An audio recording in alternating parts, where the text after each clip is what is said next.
The moment Lena Carter saw Viktor Dragunov's eyes, cold, calculating, utterly merciless, she knew every assumption she'd made was catastrophically wrong. This wasn't some decrepit old man she could charm or deceive. This was a predator in his prime, and she was already caught.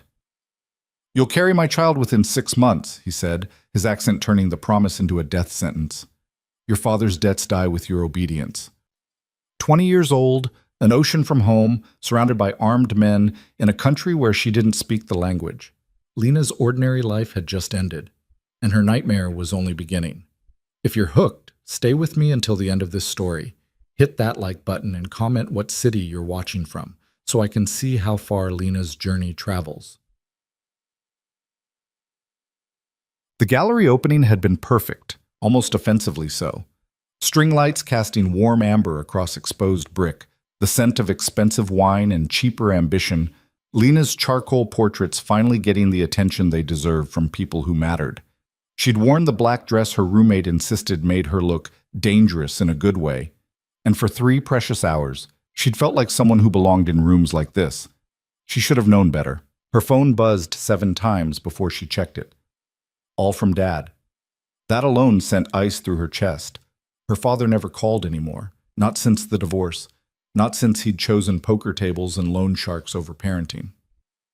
The 8th call came as she stood on the gallery steps, cold November air cutting through her coat. "Lena," his voice cracked. "Baby girl, I need you to listen very carefully." "Dad, I'm at an exhibition. My exhibition. Can this—" "They're coming for you." The words tumbled out fast, desperate. I fucked up so bad, and they said if I don't deliver you by midnight, they'll—" A sound she'd never heard from her father before. A sob. "I'm so sorry. I didn't know what else to do. The money was supposed to—" "What the hell are you talking about?" Lena's hand tightened around her phone.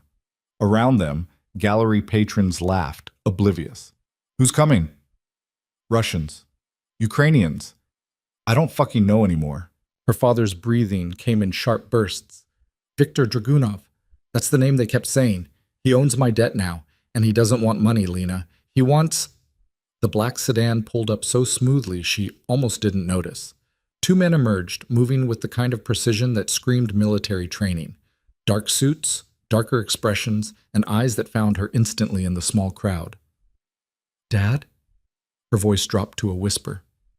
"Dad, there are men. Don't run." Her father's voice broke completely. "Please don't run. They said if you run, they'll make it worse. Just go with them. Maybe he just wants to scare me. Maybe, Miss Carter." The accent was thick, Eastern European, the consonants hard enough to cut. The taller man stood 3 feet away, hands visible, unthreatening, except everything about him threatened. "Please come with us. Mr. Dragunov is waiting." Lena's art professor stood nearby, wine glass frozen halfway to his lips. "Lena, do you know these men?" Did she run? Did she scream? 18 years of self-defense classes her mother had insisted on said fight, but the shorter man's jacket hung open just enough to reveal the shoulder holster, and his eyes promised he wouldn't hesitate. "It's fine." The lie tasted like copper. "Family thing." "Your phone, Miss Carter." The tall one extended his hand. "Please." She looked at the device still pressed to her ear, her father's ragged breathing the only sound she could focus on. "Dad!" "I'm sorry." He was crying openly now. "I'm so goddamn sorry." The phone disappeared into the man's pocket. Then his hand, gentle, almost courteous, guided her elbow toward the sedan. The back door opened. Interior leather, tinted windows, and a third man behind the wheel who didn't even glance back. "If you scream," the tall one said conversationally as he slid in beside her, "we will sedate you. The flight is long. Better you stay conscious, yes? Less frightening." "Flight?" Her voice came out smaller than she wanted.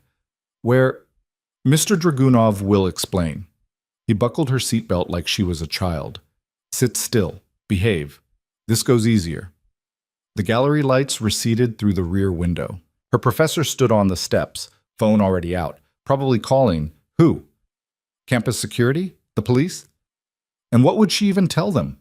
That she'd been politely kidnapped by men who hadn't technically threatened her, whose employer she'd never heard of because of debts she didn't know existed.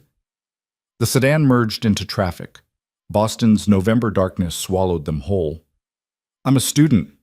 Lena forced the words past the panic squeezing her throat. "I don't have money. Whatever my father owes is not about money." The tall one, she mentally labeled him Sergei because he looked like a Sergei, pulled out a tablet. "Your father, he borrow very much, $200,000 for gambling, for—" He waved dismissively. "Does not matter, he cannot pay. Normal situation, we take his business, his house, his car. But your father?" A cold smile. "He has nothing worth taking, nothing except you." The tablet screen illuminated his face. A document, official-looking, dense with legal language she couldn't parse at this speed. But certain words jumped out. Marriage contract, heir production, term, indefinite. "That's insane." Her laugh came out broken. "You can't just, people don't—" "In your country, no."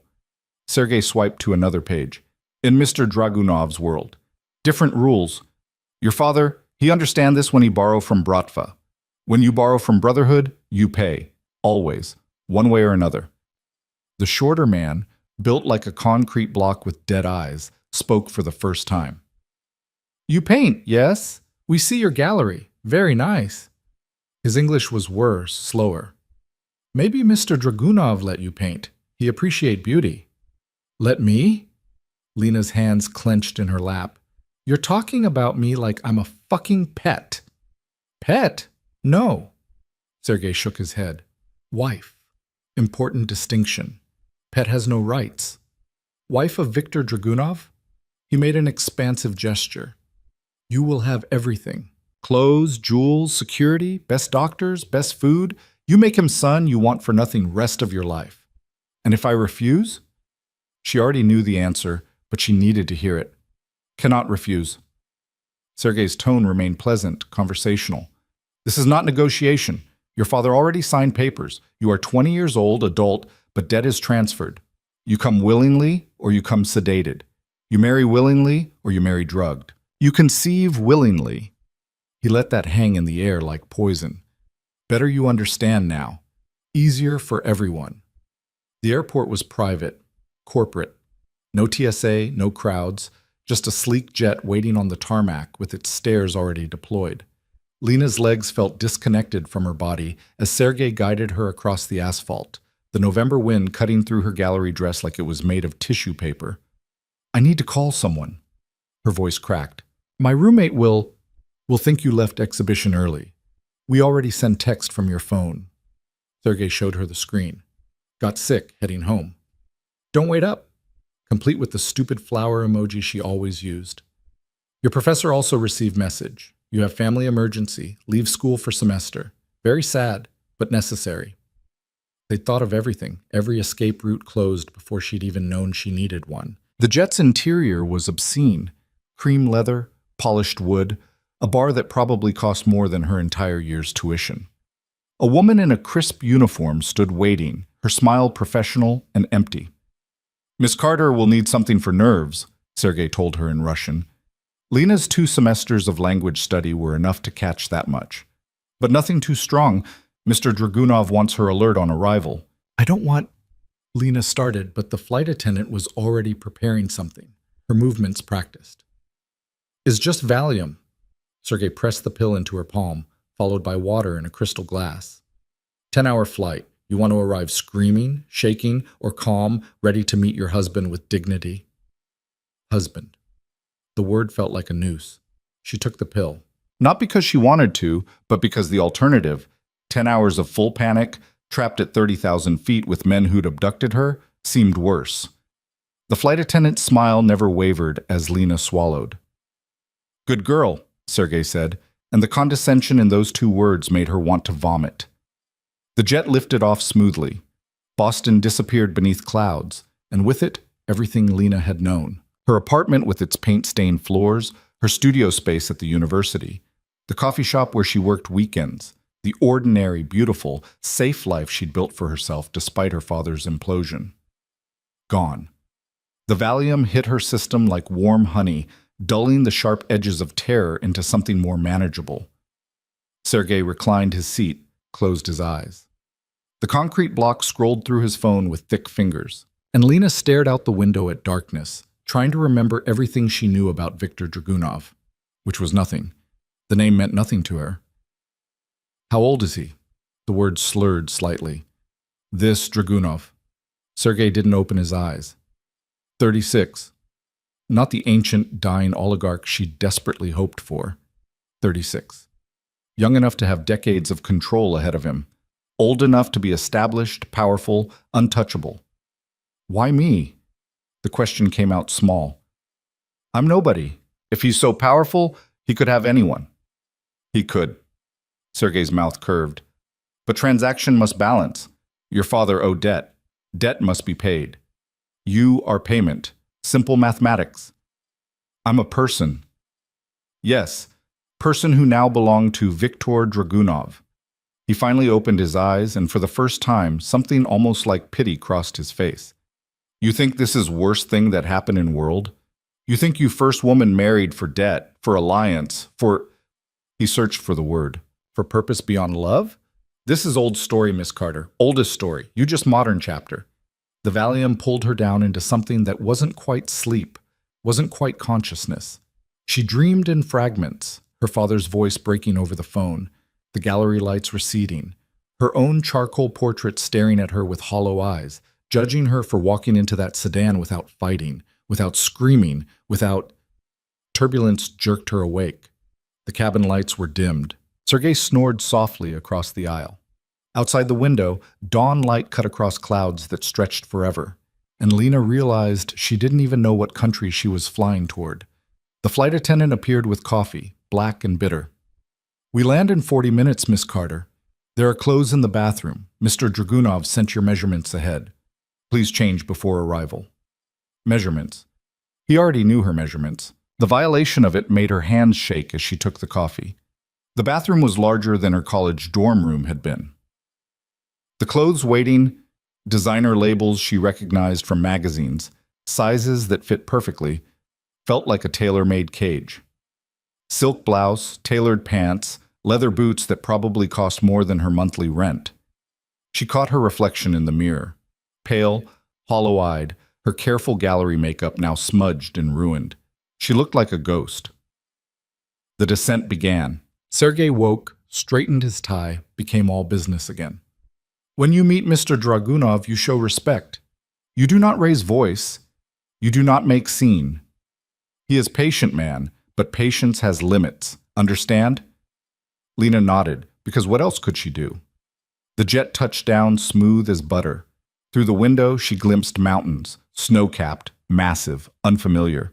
Not American mountains. The architecture visible from the private terminal was all Eastern European elegance, cold and imposing.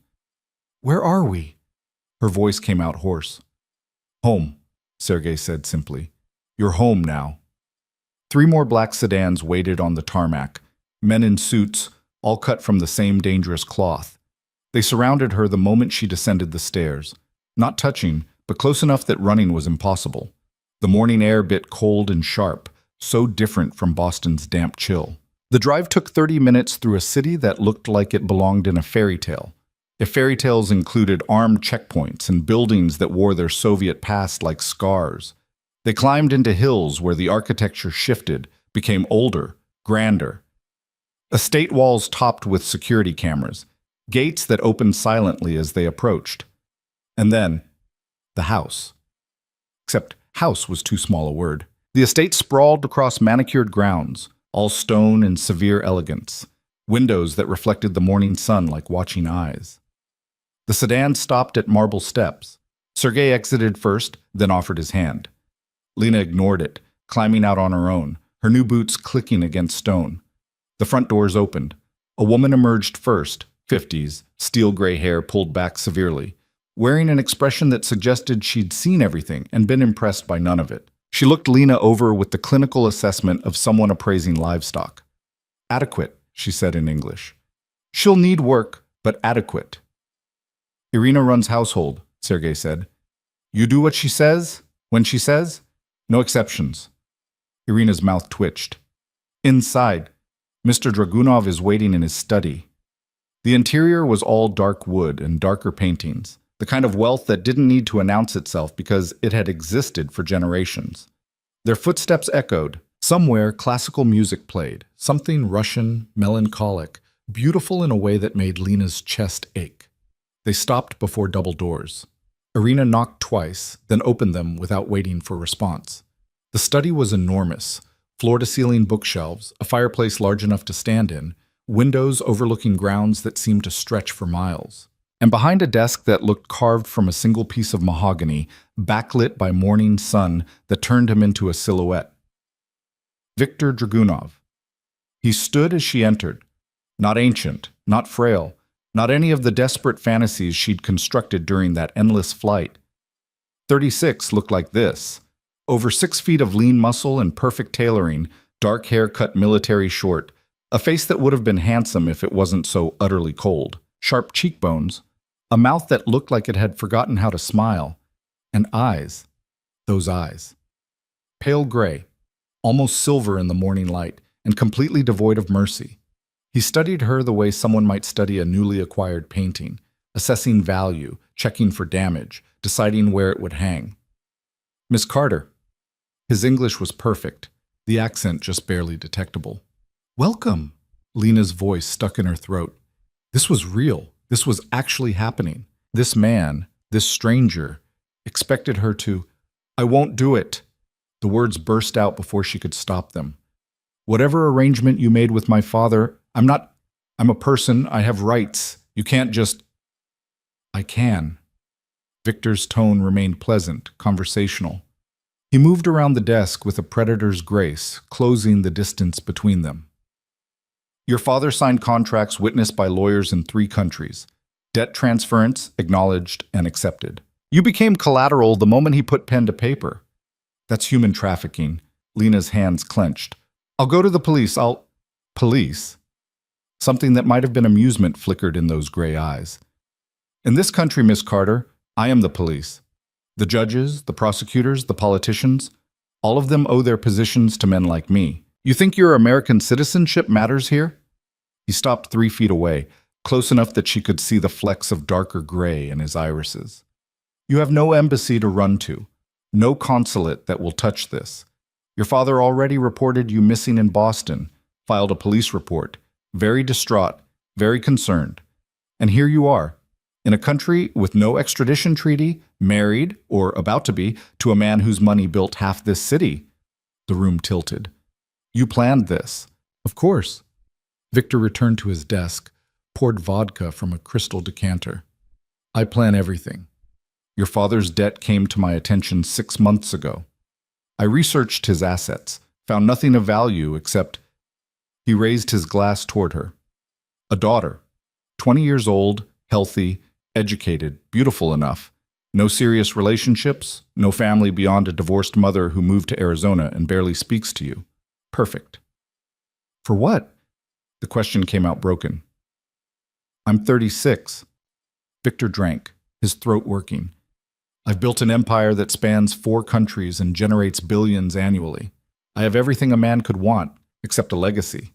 My enemies are waiting for me to show weakness, to make mistakes. A man without family is vulnerable. A man with wife, with heir. He set down the glass. Untouchable. So buy a wife who wants this.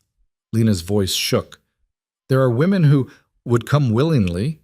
Victor's smile was a razor. Yes, hundreds. But willing wives have leverage, Miss Carter.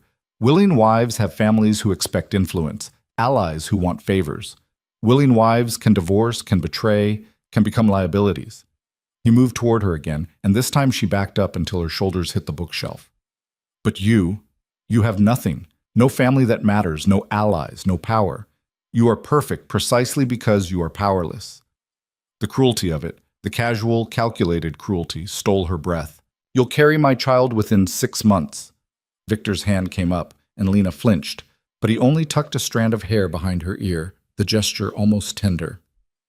Medical examinations this afternoon will confirm your fertility. Legal contracts this evening will bind you. Wedding tomorrow, private ceremony, just witnesses. And then, his fingers trailed down her neck, not quite touching. You'll learn what it means to belong to me. I'll fight you. Tears burned her eyes, but she refused to let them fall. Every day, every second, I'll fight? Victor's laugh was soft, genuinely amused. Oh, Malishka, I'm counting on it. Broken women bore me, but women with fire? His hand dropped. Women who fight and lose and fight again until they finally understand their place, those are the ones who produce strong children. He moved back to his desk, dismissing her with the gesture. Irina will show you to your rooms. You'll eat, rest, prepare for the doctor. Don't try to run. The estate is guarded, the gates locked, and the nearest city is 30 kilometers of mountain roads you'll freeze to death on within hours. Behave, and this goes smoothly. Resist. He met her eyes. And I will make you regret every moment you waste on futile rebellion.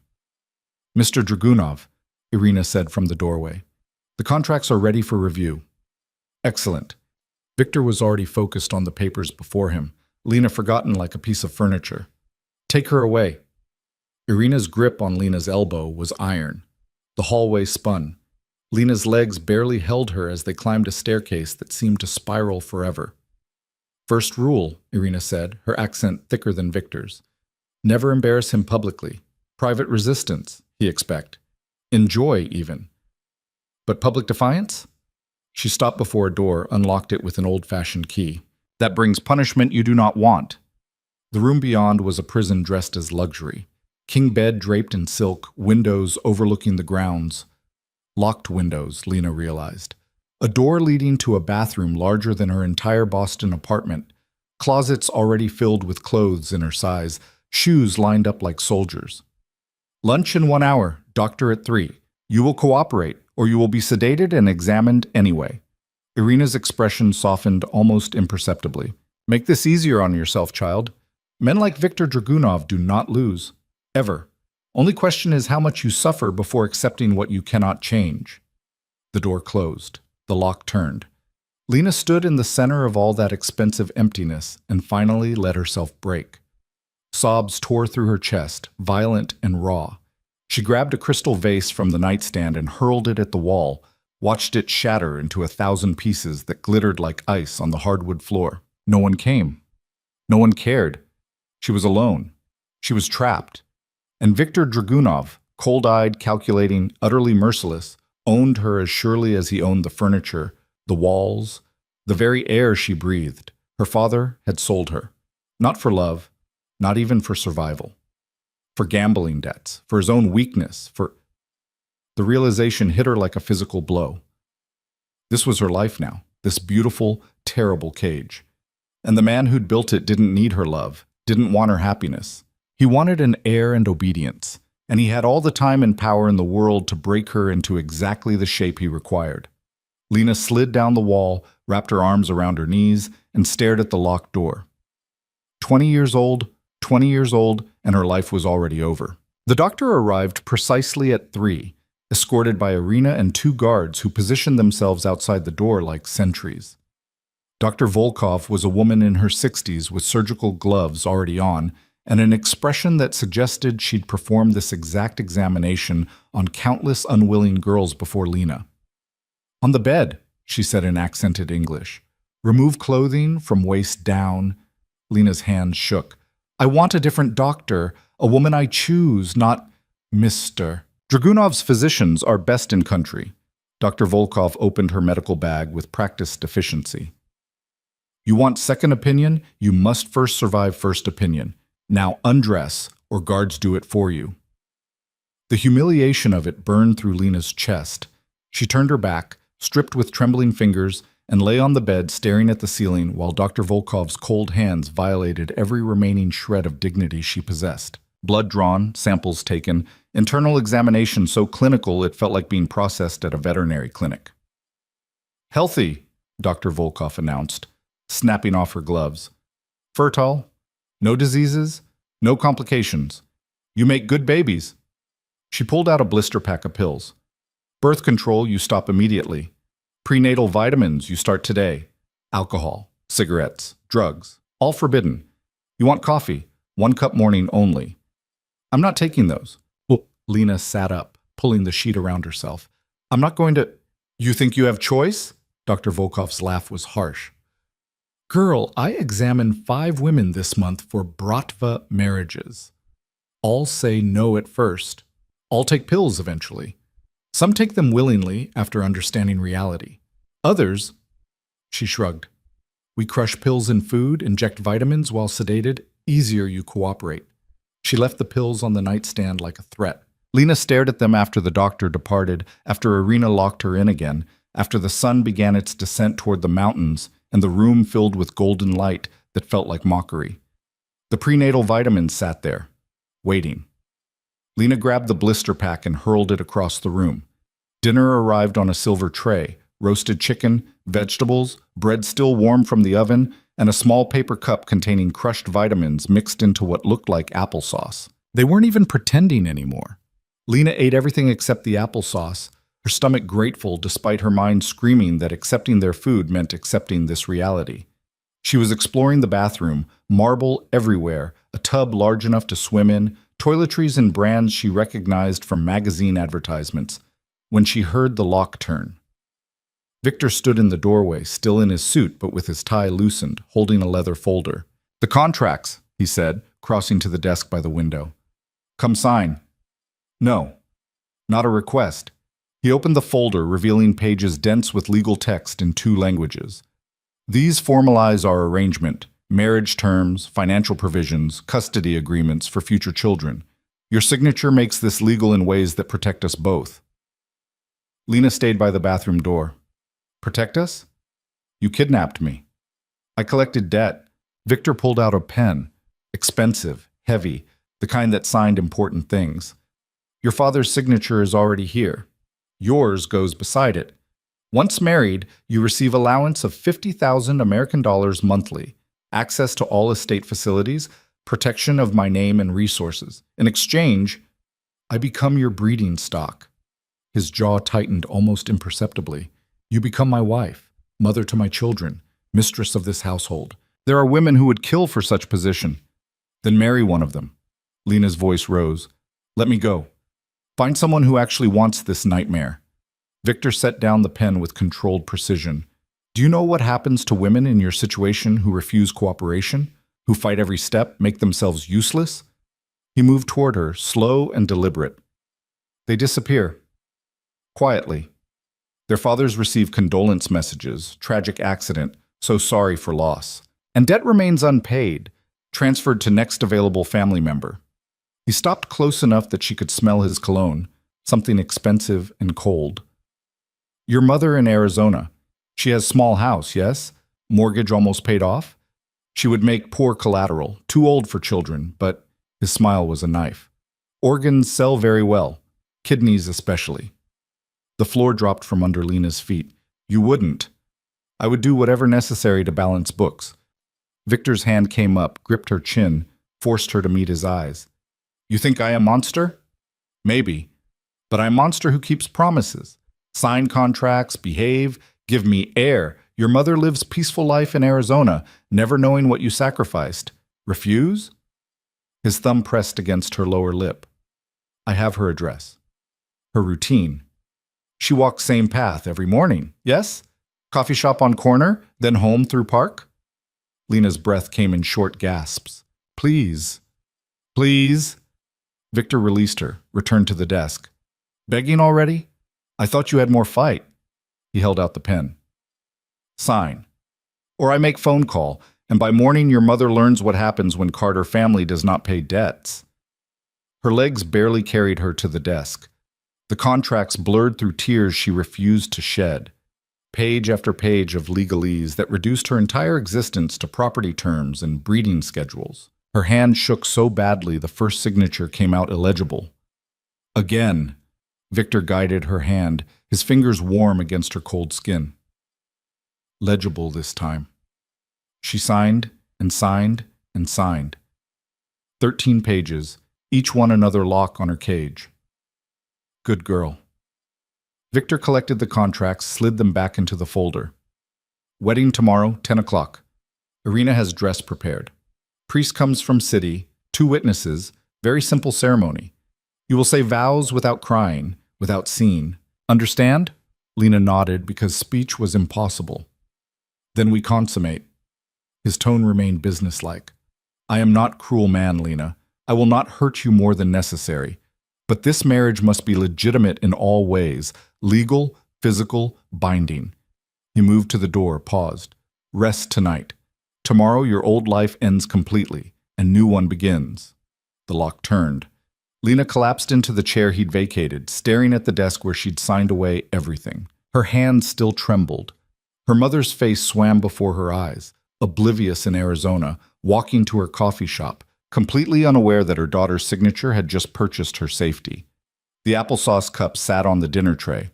Crushed vitamins mixed in, preparing her body for pregnancy she didn't want, couldn't escape. Lena picked it up, stared at it, then swallowed every bite, the sweetness coating her throat like poison going down. She didn't sleep. The bed was too soft, the room too quiet except for wind against the windows and occasional footsteps in the hallway beyond her locked door. Guards, probably, making sure the merchandise didn't damage itself before the transaction was complete. Dawn came gray and cold. Irina arrived with breakfast and the dress, white lace, traditional cut, beautiful in a way that made Lena want to vomit. It fit perfectly, of course. They'd measured her for this weeks ago, probably. Planned every detail while she'd been living her ordinary life in Boston, painting in her studio, drinking bad coffee, completely unaware that men in expensive suits were measuring her for a wedding dress she'd never choose. Hair up or down? Irina held pins between her teeth, already working Lena's dark hair into something elegant. Does it matter? Mr. Dragunov prefers down. Says women look younger, softer. Irina's hands moved efficiently. You want to please husband on wedding day, yes? He's not my husband. In 2 hours he is. Irina met her eyes in the mirror. You can make this hard, or you can survive. Your choice, but choose smart.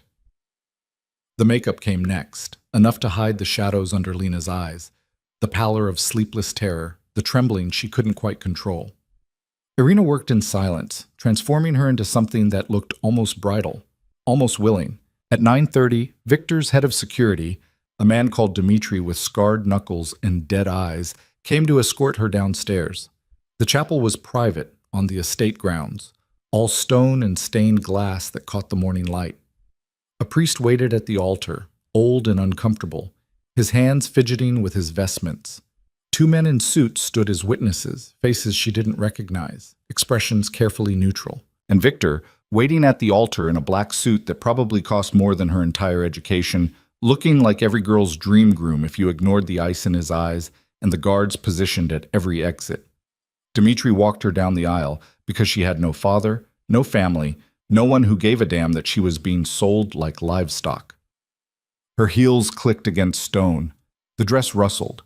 Somewhere, organ music played, something classical, beautiful, completely wrong for this travesty. Victor took her hand when she reached him. His grip was firm, warm, completely at odds with the calculating coldness in his gaze. The priest began in Russian, then switched to halting English for Lena's benefit. The words washed over her: sacrament, holy union, binding before heaven and earth, lies, all of it. There was nothing holy happening here. Do you, Viktor Mikhailovich Dragunov, take this woman? I do. No hesitation, no doubt. Victor's voice rang clear in the chapel, and Lena hated him for it, hated the certainty, the ownership already present in how he held her hand. And do you, Lena Marie Carter, take this man? Her throat closed. The priest waited. Victor's fingers tightened almost imperceptibly against hers, not quite pain, but a reminder. Her mother's face flashed before her eyes. The threat that hung over everything. The word stuck. I do. Then by power vested in me, the priest rushed through the rest like he wanted this over as quickly as she did. I pronounce you husband and wife. Victor kissed her. Not gently, not cruelly, but with clinical efficiency, a seal on a contract, nothing more. His lips were warm against hers, and Lena's entire body went rigid with revulsion. The witnesses applauded politely. The priest collected his payment and fled, and just like that, Lena Carter became Lena Dragunov, wife to a man she despised, property legally bound in ways even her father's debt hadn't accomplished. "Smile," Victor murmured against her ear. "Dmitri is taking photographs for records." She couldn't. Her face felt frozen, shattered into pieces she couldn't reassemble. But Victor's arm around her waist held her upright as cameras flashed, documenting this nightmare for whatever legal purposes required proof. The reception was worse. A formal lunch with Victor's inner circle, men who looked at her like they were assessing an investment, wives who wore their jewelry like armor and their smiles like weapons. Lena sat at Victor's right hand, pushed food around her plate, and tried not to scream as conversation flowed in Russian around her, occasionally dipping into English when someone addressed her directly. "You are artist, yes?" One of the wives, Katya, young and beautiful, and clearly terrified of her own husband, leaned across the table. "Victor says you paint." "I did." Lena's voice came out flat. "Before. Perhaps you continue here." Katya's smile didn't reach her eyes. "Good to have hobby. Keeps mind occupied." Occupied from what? From the reality that she was now trapped in a foreign country, married to a criminal, expected to produce children for a man who viewed her as livestock? Victor's hand found her knee under the table, squeezed once. Warning or comfort, she couldn't tell. Didn't care. She was drowning in expensive wine and polite conversation, and the knowledge that when this lunch ended, when the guests departed, she and Victor would be alone and the last pretense of civility would evaporate. The afternoon stretched endlessly. Finally, as the sun began its descent, the last guest departed. Irina cleared the dining room. Guards returned to their posts, and Victor stood, offered his hand. "Come." Lena's stomach dropped. "Where?" "My rooms." His expression remained neutral. "You are wife now. This is wedding night." "I can't." Her voice broke. "Please, I need more time." "No." Victor pulled her to her feet, not roughly but with absolute certainty. "Delaying makes nothing easier. Better we do this now, establish expectations." He led her through hallways she didn't recognize, upstairs to the east wing she hadn't yet seen. His suite occupied the entire top floor, sitting room, office, and bedroom that looked like something from a luxury hotel, all dark wood and masculine elegance. Lena stood just inside the doorway, her wedding dress suddenly feeling like a shroud. Victor poured vodka, drank it in one swallow, then turned to face her. "I am not monster you think I am," he said quietly. "I do not enjoy forcing women, but this marriage must be consummated, for legal reasons, for—" He stopped. "You understand necessity, yes?" "I understand you're going to rape me." The words came out hard, clear. "Call it whatever you want, but that's what this is." Something flickered in his eyes, anger maybe, or recognition of truth he didn't want to acknowledge. "Your father's debt? I don't give a damn about my father's debt." Lena's voice rose, cracked. "He's a gambling addict who sold his own daughter. You want to punish someone? Punish him. But I'm 20 years old, I had a life, I had dreams, and you took everything because you wanted a fucking broodmare who couldn't say no." The slap came so fast she didn't see it. Victor's hand across her face, not hard enough to really hurt, but shocking enough to silence her completely. She staggered back, hand flying to her cheek. "Do not compare yourself to animal." Victor's voice remained level, controlled. "You are my wife, mother of my future children. You will be treated with respect appropriate to that position. But respect flows both ways, Lena. I am your husband. You do not raise voice. You do not insult. You do not—" He stopped, ran a hand through his hair. "I do not want to hurt you, but you must understand your place." Lena's cheek burned. Tears finally spilled over, hot and shameful. "I hate you." "Yes, I know." Victor closed the distance between them, and this time when he touched her, his hands were almost gentle. "But hate or not, we are bound now. Legal, permanent. You can make this war, fighting me every day, making us both miserable. Or you can accept what cannot change and find peace in your new life." "There's no peace in captivity." "No?" His fingers found the zipper of her dress, began pulling it down with slow deliberation. "I offer you wealth, security, protection. Life of luxury most women only dream of. Children who will want for nothing. In exchange, I ask obedience, Heir, and the dress pooled at her feet. Your body when I require it. Lena stood in her slip and heels, shaking, hating every second. Victor's eyes traveled over her. Not with lust exactly, but with that same assessing gaze from the study. Cataloging, evaluating, deciding. Bed, he said. Now. She couldn't move. Her legs refused orders.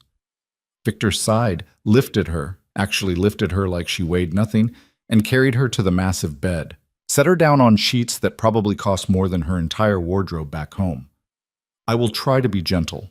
He stripped off his jacket, began unbuttoning his shirt. But I make no promises. This is business, Lena. Transaction. The sooner you accept, the easier it becomes. What happened next was mechanical, efficient, and utterly devoid of anything resembling intimacy. Victor did exactly what he said, tried not to hurt her more than necessary, but made no concessions for her comfort, her terror, her complete unwillingness. He took what he'd paid for, what the contracts gave him legal right to, what her father's signature had promised. And when it was over, when he'd rolled away and lay staring at the ceiling with his breathing slowly returning to normal, Lena curled into herself and tried to find some piece of her soul that this hadn't touched. You will sleep here tonight. Victor's voice came from somewhere far away. Tomorrow, Irina begins your training, language lessons, combat training, etiquette for society functions. You will learn to be proper wife to man of my position. Lena didn't answer, couldn't. Lena, his hand found her shoulder. Answer me. Fine. The word came out broken. Whatever you want. Not what I want, what is necessary. He got up, pulled on a robe. I have work, sleep. Tomorrow begins early. He left through a connecting door to his office. Lena lay in the massive bed, in silk sheets that smelled like him, in a room that felt like a tomb, and wondered if it was possible to die from hopelessness alone. She didn't die. Hours passed. Eventually exhaustion claimed her, dragging her into sleep filled with nightmares of locked doors, and her father's voice breaking over the phone, and Victor's pale eyes promising that resistance was futile. When she woke, dawn light streamed through windows she hadn't noticed the night before. Victor was already gone. Only the rumpled sheets on his side of the bed proved he'd been there at all. A note sat on the nightstand. Breakfast at 8. Irina will collect you. Wear clothes she provides. Do not keep her waiting. V. Even his handwriting was controlled, precise, utterly without warmth. Lena showered in Victor's bathroom, scrubbing her skin until it hurt, trying to wash away the feeling of his hands, his weight, the clinical way She vomited into the toilet, heaving until nothing remained but bile and shaking. Irina arrived at 7:45. The clothes she brought were practical, fitted pants, sweater, boots designed for movement rather than appearance. Eat quickly, she said. Training begins 9 o'clock sharp. The breakfast was elaborate, more food than Lena could imagine eating. She managed tea and toast before Irina ushered her to a part of the estate she hadn't seen, a converted ballroom now serving as a training facility. Mats on the floor, weapons on the walls, and a man built like a tank waiting in the center. This is Alexei, Irina announced. Former Spetsnaz. He trains all Bratva wives in self-defense. Alexei looked Lena over with professional disinterest. You know how to make fist? I took self-defense in college. College? He spat the word like it tasted bad. Here, you learn real defense, not pretty moves for campus safety. Real combat. Someone grab you, you break fingers, someone attack, you go for eyes, throat, groin. No rules, no mercy. Understand? Lena nodded. Good. We start now. The next 3 hours were brutal. Alexei didn't care that she was exhausted, traumatized, barely holding herself together. He showed her holds, breaks, strikes, all of it practical, vicious, designed to inflict maximum damage. When she moved too slowly, he corrected roughly. When she hesitated, he demonstrated on her until she understood the consequences of weakness. By noon, Lena's entire body ached. But something else was happening too. A small, fierce spark of something that wasn't quite hope, but wasn't surrender either. These skills, this training, it was survival. And survival meant she wasn't dead yet. Language lessons came next. A woman named Olga, patient and thorough, drilling Lena in Russian basics. Greetings, common phrases, the words she'd need to navigate this new life. 3 hours of repetition until Lena's head pounded. Then etiquette. Irina herself handled this, demonstrating proper behavior for social functions Lena would be expected to attend as Victor's wife. How to stand, how to speak, what topics were acceptable and which would embarrass her husband. You represent him now, Irina said firmly. Your behavior reflects on his power, his control. You act like spoiled American girl. You make him look weak. Weak men do not survive in Bratva. The schedule was relentless. Training, language, etiquette, lunch eaten quickly between lessons, then more of the same until dinner. By the time Irina finally released her at 8, Lena could barely climb the stairs to Victor's suite. He was waiting in his sitting room, reviewing documents. Looked up when she entered. How was first day? Lena collapsed onto the sofa, every muscle screaming. Your trainer's a sadist. Alexei is effective. Victor set aside his papers. In 6 months, you will thank him. Woman who cannot defend herself is liability. Woman who can fight. He almost smiled. Becomes asset. I'm not an asset. I'm a person. You are both. Victor poured vodka, offered her a glass. Drink. Helps with muscle pain. She took it, drank, felt the burn spread through her chest.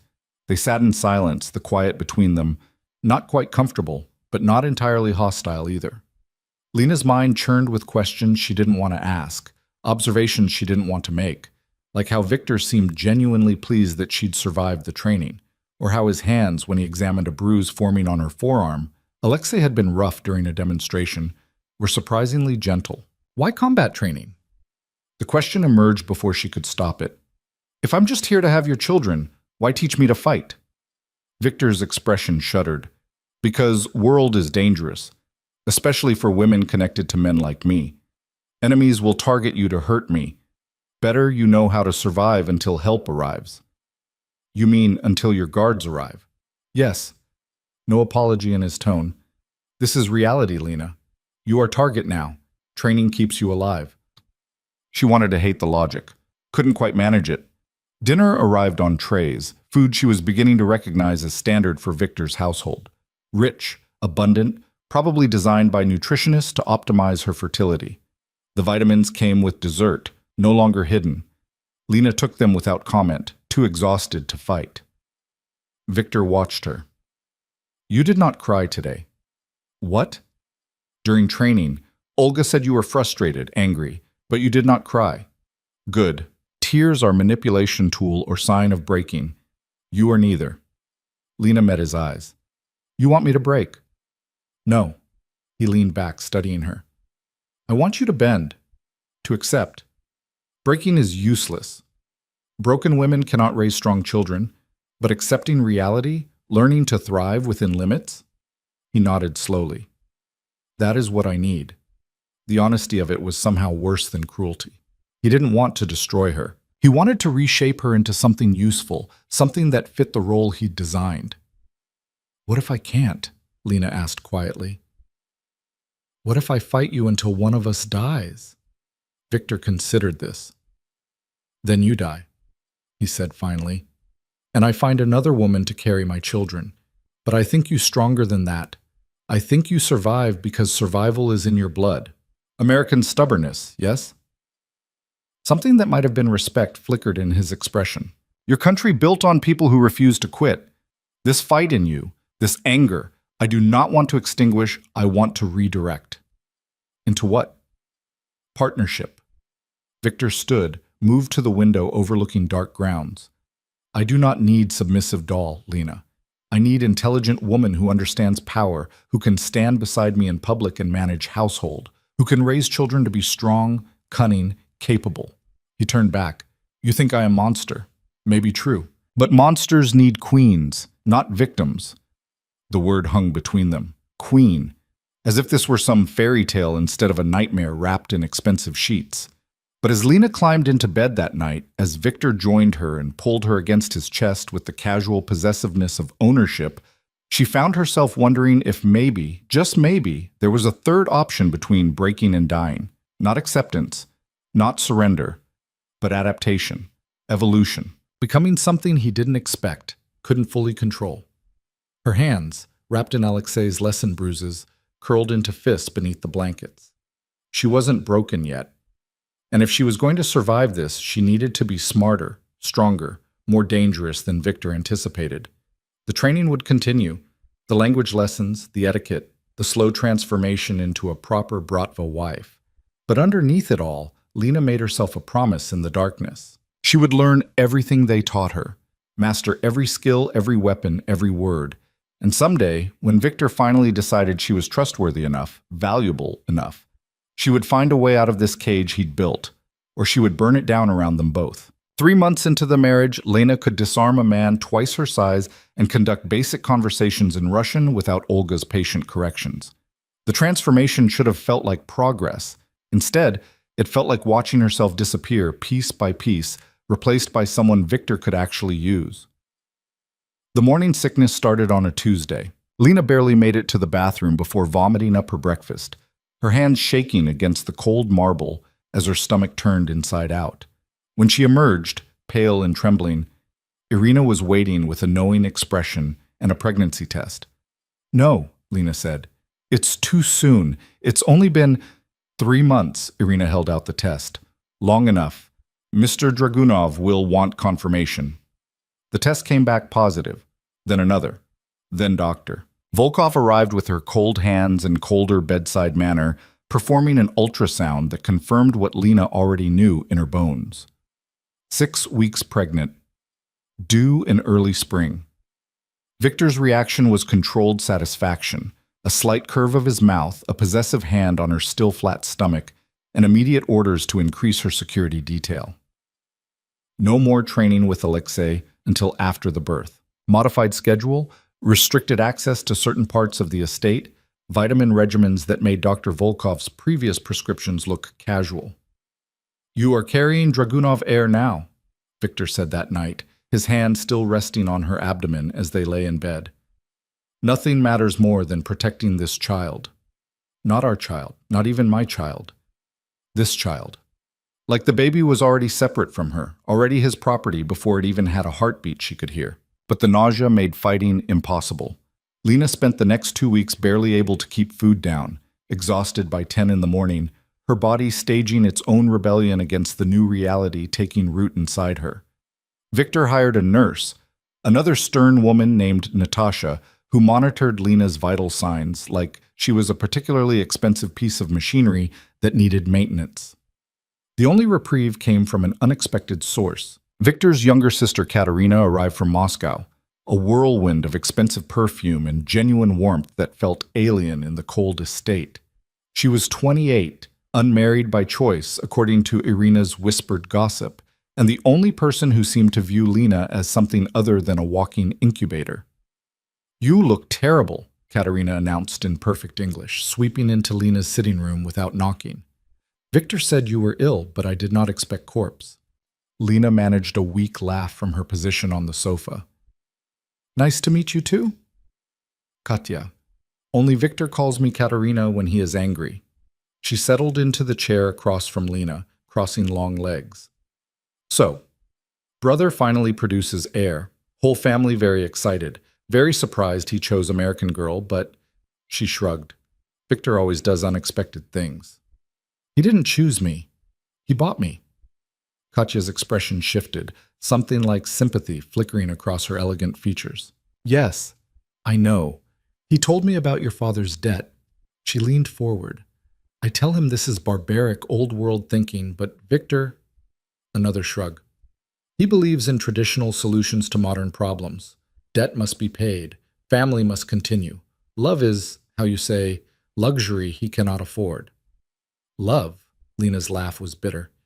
"He doesn't even like me. I'm just..." "Incubator?" "Yes, I hear this word from Irina." Katya pulled out a cigarette, then remembered herself and put it away.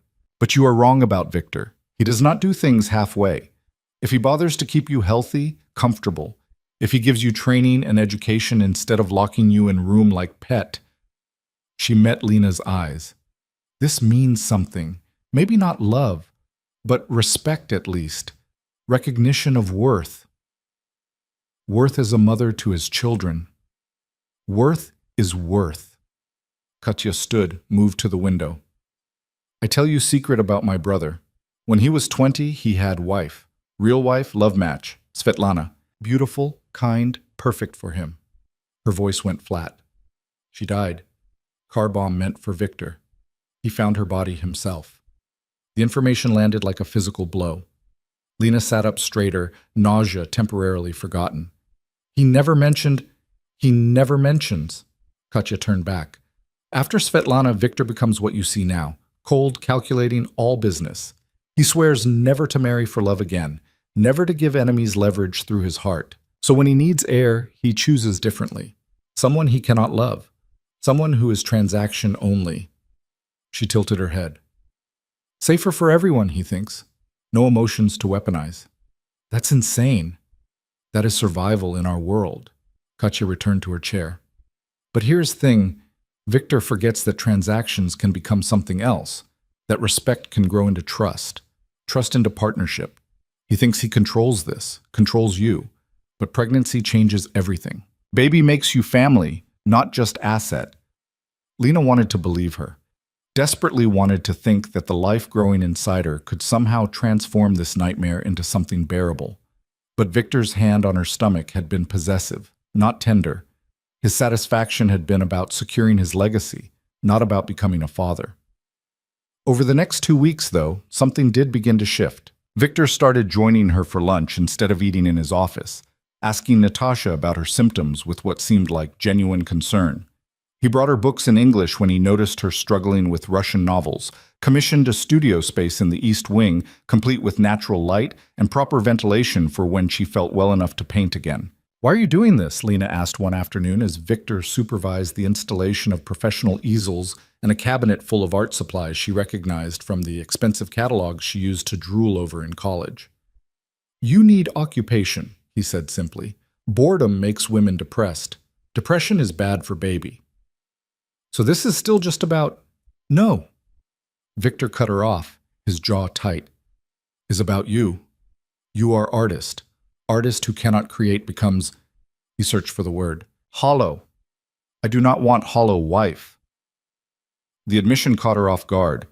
Before she could respond, Victor's phone buzzed. His expression changed instantly, something dangerous sliding behind his eyes. I must go, he said, already moving toward the door. Stay in suite. Do not leave until I return. What's happening? Business. The door closed behind him, the lock engaging automatically. Lena stood alone in her new studio, surrounded by supplies she'd once dreamed of owning, locked in like always. But through the windows, she could see increased activity on the grounds, guards moving with purpose, vehicles arriving, the kind of controlled urgency that suggested something serious was happening. She was standing at the window when the first explosion rattled the glass. The sound came from the south wall, a deep concussive boom that sent birds scattering from the trees and set off car alarms across the estate. Lena stumbled back from the window, heart hammering. Another explosion, closer this time.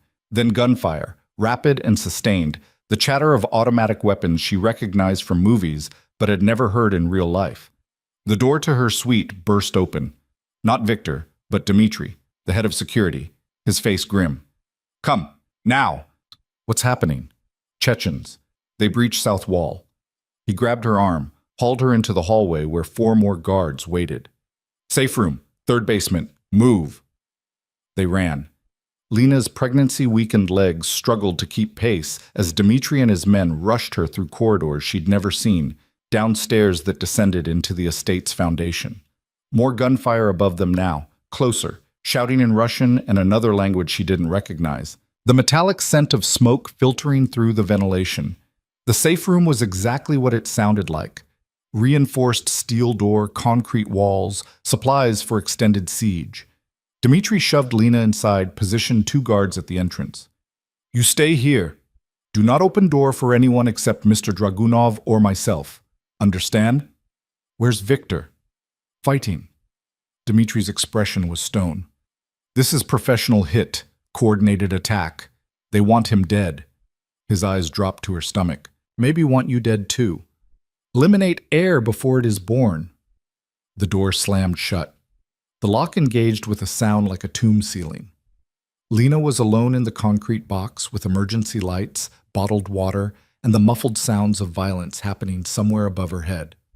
She sank onto the bench against the wall, wrapped her arms around her stomach, and tried not to think about what was happening up there. Tried not to think about Victor, cold, controlled Victor, who'd bought her like property, fighting for his life. Tried not to think about dying down here in this hole, her and the baby she hadn't wanted but now desperately needed to protect. Time became meaningless. The gunfire continued, sometimes loud, sometimes distant. Once, an explosion close enough to make dust rain from the ceiling. Lena's hands never left her stomach, as if she could shield the tiny cluster of cells inside her through sheer will. When the door finally opened, she'd lost track of how long she'd been down there. Hours, certainly. Maybe longer. Victor stood in the entrance, and for a second Lena didn't recognize him. Blood splattered his shirt and face, too much to all be his, though she could see a gash across his forearm still bleeding freely. His eyes were wild, feral, nothing like the controlled man she'd grown accustomed to. This was Victor stripped down to something raw and dangerous, still riding the adrenaline of violence. "You are hurt?" His hands were on her before she could answer, checking for injuries with a thoroughness that bordered on frantic. "They did not reach you?" "No, I'm fine. Dmitri got me down here before—" Lena grabbed his bleeding arm. "You need a doctor." "Later." But he swayed slightly, and Lena realized he was running on fumes, the crash coming hard after the fight. "They are all dead. 15 Chechens sent by Malik Bashir. Message," he said, "that I am not untouchable." Victor's laugh was harsh, empty. "So I send message back. His brother's head in box, delivered to his compound by morning." The casual brutality of it should have horrified her. Instead, Lena felt a strange, fierce satisfaction. These men had tried to kill her baby, had tried to murder her before she'd even had a chance to what? To escape? To decide if she wanted this child?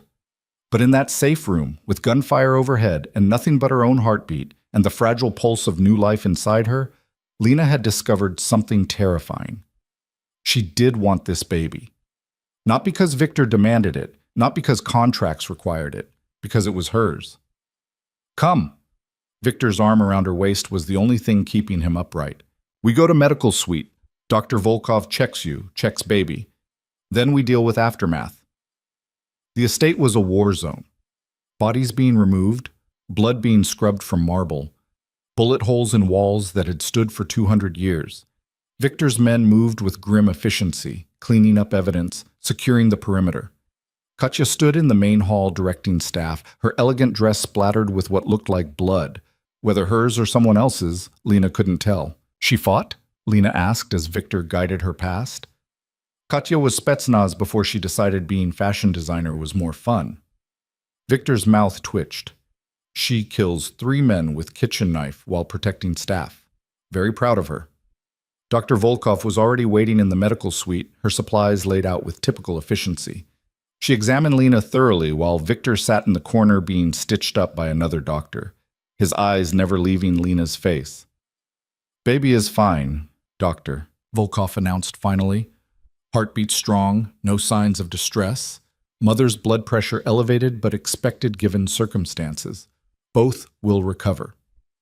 The relief that crossed Victor's face was so naked, so genuine, that Lena felt something crack in her chest. This wasn't the calculating crime lord who'd bought her. This was a man who'd just fought through 15 attackers and was only now allowing himself to feel fear. Not for himself, but for her and the child she carried. "Thank you," he said quietly to Dr. Volkov. Then to Lena, "You need rest. So do you." The words came out before she could stop them. "You look like death." "Yes, well," Victor stood with obvious effort. "Death and I are old friends. He does not frighten me." His hand found hers, squeezed once. "But thought of losing you, losing child." He stopped, jaw working. "That frightens me." They made it to his suite, barely. Victor collapsed onto the bed, still in his blood-stained clothes, exhausted beyond functioning. Lena should have gone to her own room, the suite across the hall that she technically still maintained despite spending every night in Victor's bed.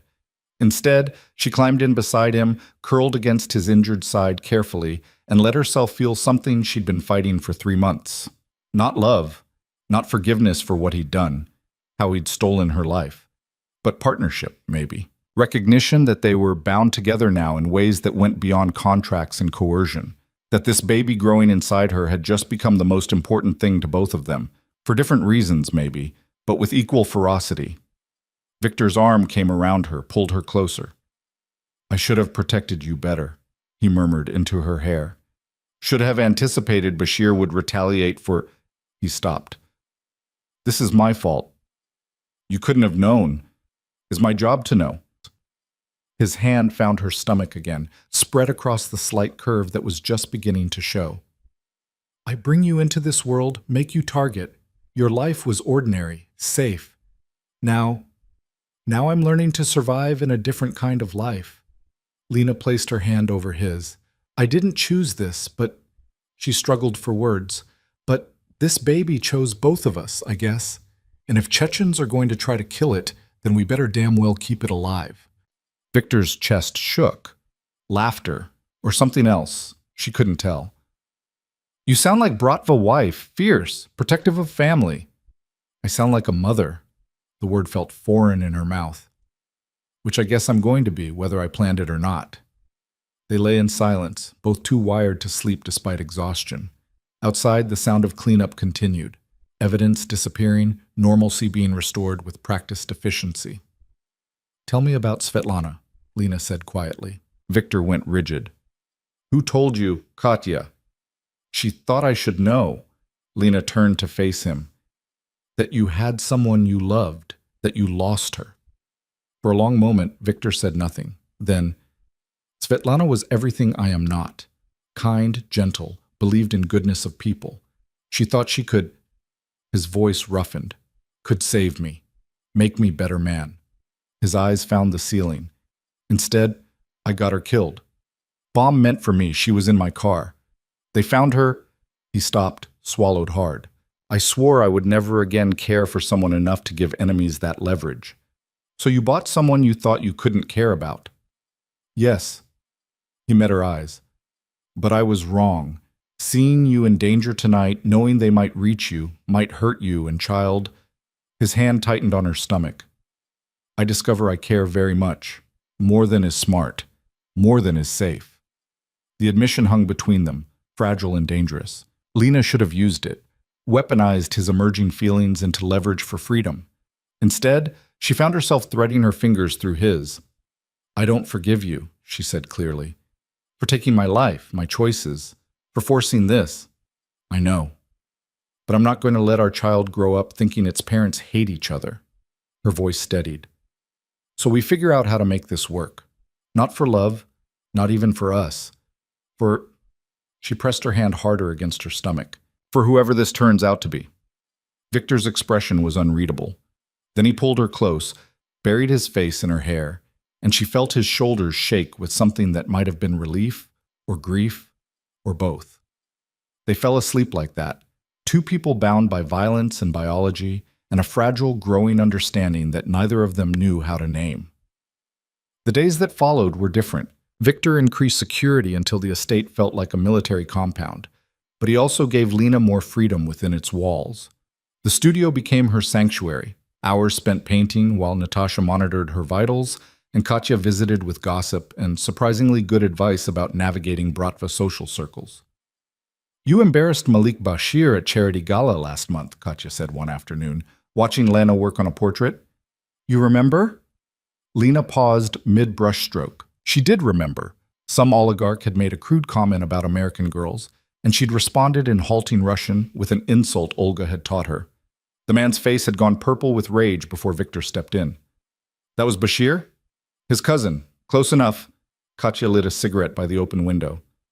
"In our world, insult to family is insult to all. You humiliate him publicly, he must respond.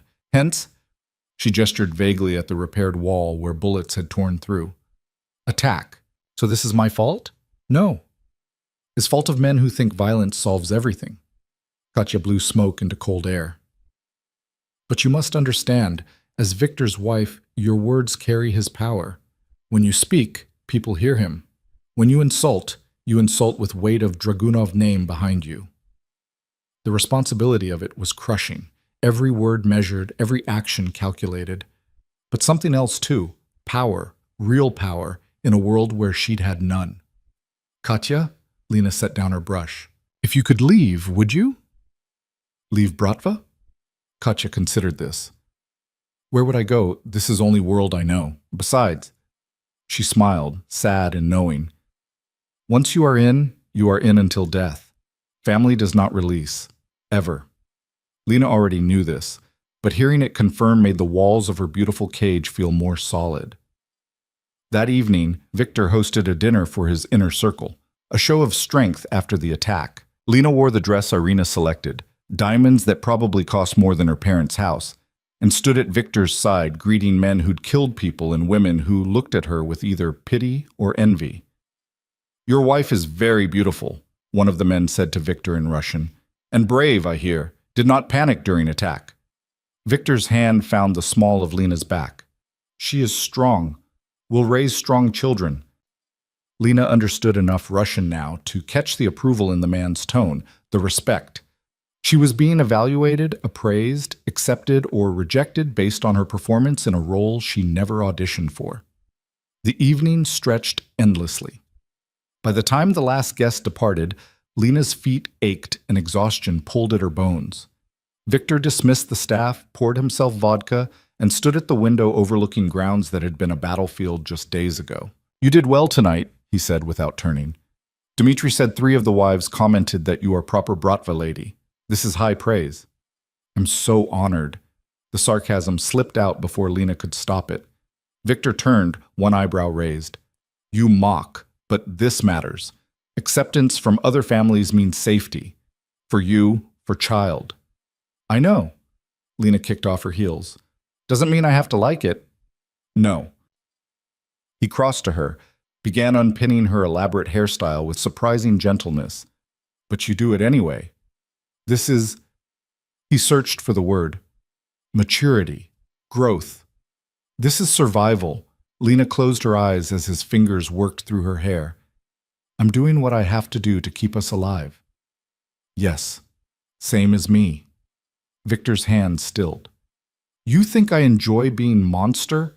That I want to send heads in boxes, order deaths, live always watching for enemies? His hands fell away. This is survival for me too. If I show weakness, if I fail to respond to threats, we all die. You, me, child, Katya, everyone in household. Lena turned to face him. Then why do it? Why not leave? Victor laughed without humor. And go where? Do what? This is all I know, Lena. This is all I am. His hand came up, cupped her face. But you are different. You did not choose this. So I try to make Cage as comfortable as possible. Give you studio, give you freedom within walls, give you... He stopped. Partnership, maybe, if you want it. The offer hung between them. Not love, not freedom, but something else. A choice, limited and complicated, but a choice nonetheless. What does partnership look like? Lena asked carefully. You stop seeing yourself as prisoner. Start seeing yourself as partner in empire I build. You have input in decisions that affect household, affect our children. You attend functions not as decoration, but as representative with real power. He hesitated. You trust me to keep you safe, and I trust you to stand beside me. That's a lot of trust for a man who bought me. Yes, Victor's thumb traced her cheekbone. But 3 months ago, you would have run if given chance. Now, his eyes searched hers. Now you fight to protect what is ours. This tells me you are no longer looking for escape. You are looking for purpose, Lena finished quietly. Something that makes this bearable. Then let me give you purpose. Victor's hand dropped to her stomach. Not just as mother, as my partner, my equal in ways that matter. Lena wanted to say no, wanted to tell him that partnership required consent from the beginning, that you couldn't force someone into marriage and then offer equality like it erased the violation.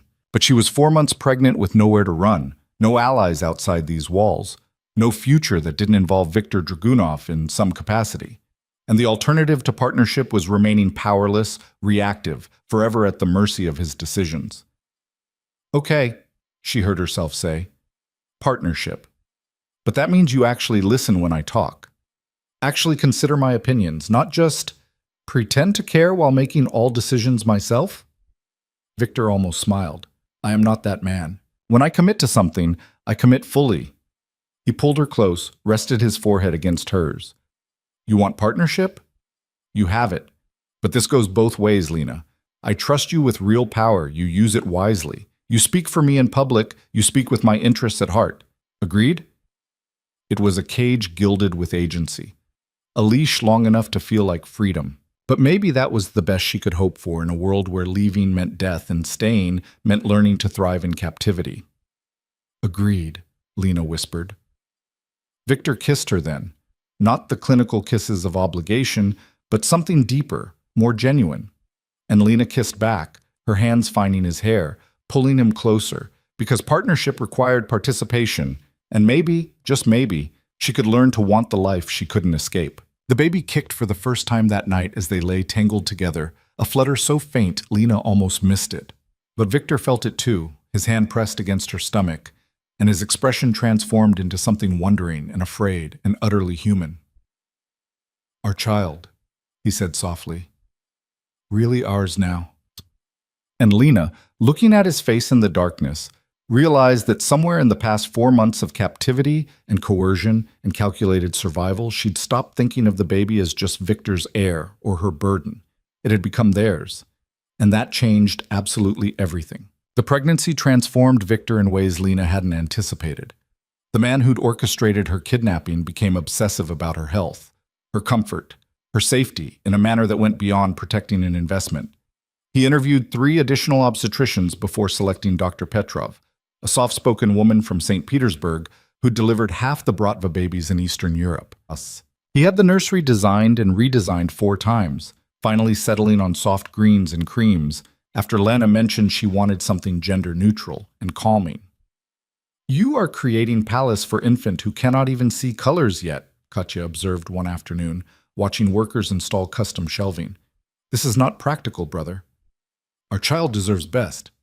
Victor examined the craftsmanship on a handmade crib that probably cost more than a car. Everything perfect, everything safe. Lena stood in the doorway of what would become their baby's room, one hand on her swollen belly, 7 months now, the weight of it changing how she moved, how she breathed, how she existed in the world. The kicks had grown stronger, insistent, a constant reminder that something entirely separate from her was growing inside, preparing to enter a world of armed guards and locked gates, and a father who sent severed heads as diplomatic messages. Victor. She waited until he looked at her. We need to talk about what happens after. After birth? He frowned. We hire best nanny, of course. Night nurse for first month so you can sleep. Dr. Petrov recommends woman named Anya who... No, I mean what happens to us, to this... Lena gestured between them. Partnership, you promised. Victor's expression shuddered slightly. He dismissed the workers with a gesture, waited until they'd gone before crossing to her. You doubt my word?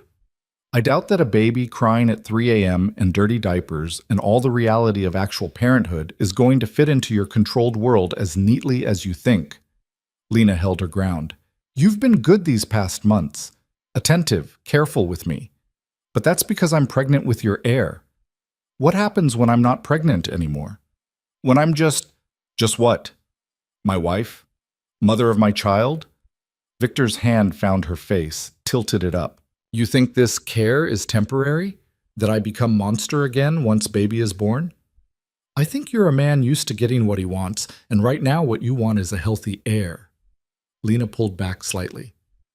I need to know what happens when that's no longer your primary motivation. The hurt that flickered across Victor's face was genuine enough to make her chest ache. He turned away, moved to the window overlooking grounds where snow was beginning to fall, early for the season. When he spoke, his voice was carefully controlled. I told you months ago, when I commit fully. You think pregnancy is the only thing that changed how I see you? He didn't look back. You learned Russian in 4 months. You hold your own at functions with men who terrify experienced Bratva wives. You paint portraits that—" He stopped, gestured vaguely. "That capture something true in people. Something I did not know could be seen." Lena hadn't realized he'd been looking at her work. The portrait she'd started as therapy, capturing faces of the staff, the guards, even Katya, during her visits, had been private, or so she'd thought. "The one you did of Dmitri," Victor continued, "you showed not just soldier but man who is tired, who wants peace but knows he will die in violence. This is gift, Lena, to see people so clearly." He finally turned back. "And you see me clearly too, yes? You know what I am, but you stand beside me anyway. You carry our child. You build partnership I did not think was possible. Because I don't have a choice." "You always have choice." Victor's voice hardened slightly. "You could make my life nightmare, could poison staff against me, could raise child to hate me, could use every day as weapon. But you do not. You choose." He struggled for words. "You choose to make something good from something that started terrible. This is not just survival, Lena. This is grace." The word hung between them, too big and too fragile. Grace implied forgiveness she hadn't offered, redemption he hadn't earned. But maybe it also implied possibility, that something forced could transform into something chosen, given enough time and effort and desperate willingness to believe in second chances. "I'm scared," Lena admitted quietly. "Of childbirth, of being a mother, of this life you've built where violence is always just outside the door. I don't want our baby growing up thinking that's normal. Is not normal. Is necessary." Victor closed the distance between them, pulled her into his arms carefully, always careful now of her pregnant belly. "But I work to make it less necessary every day. Legitimate businesses, legal protections, alliances that do not require blood. For you, for child, I try to be a better man. Trying isn't enough. I know."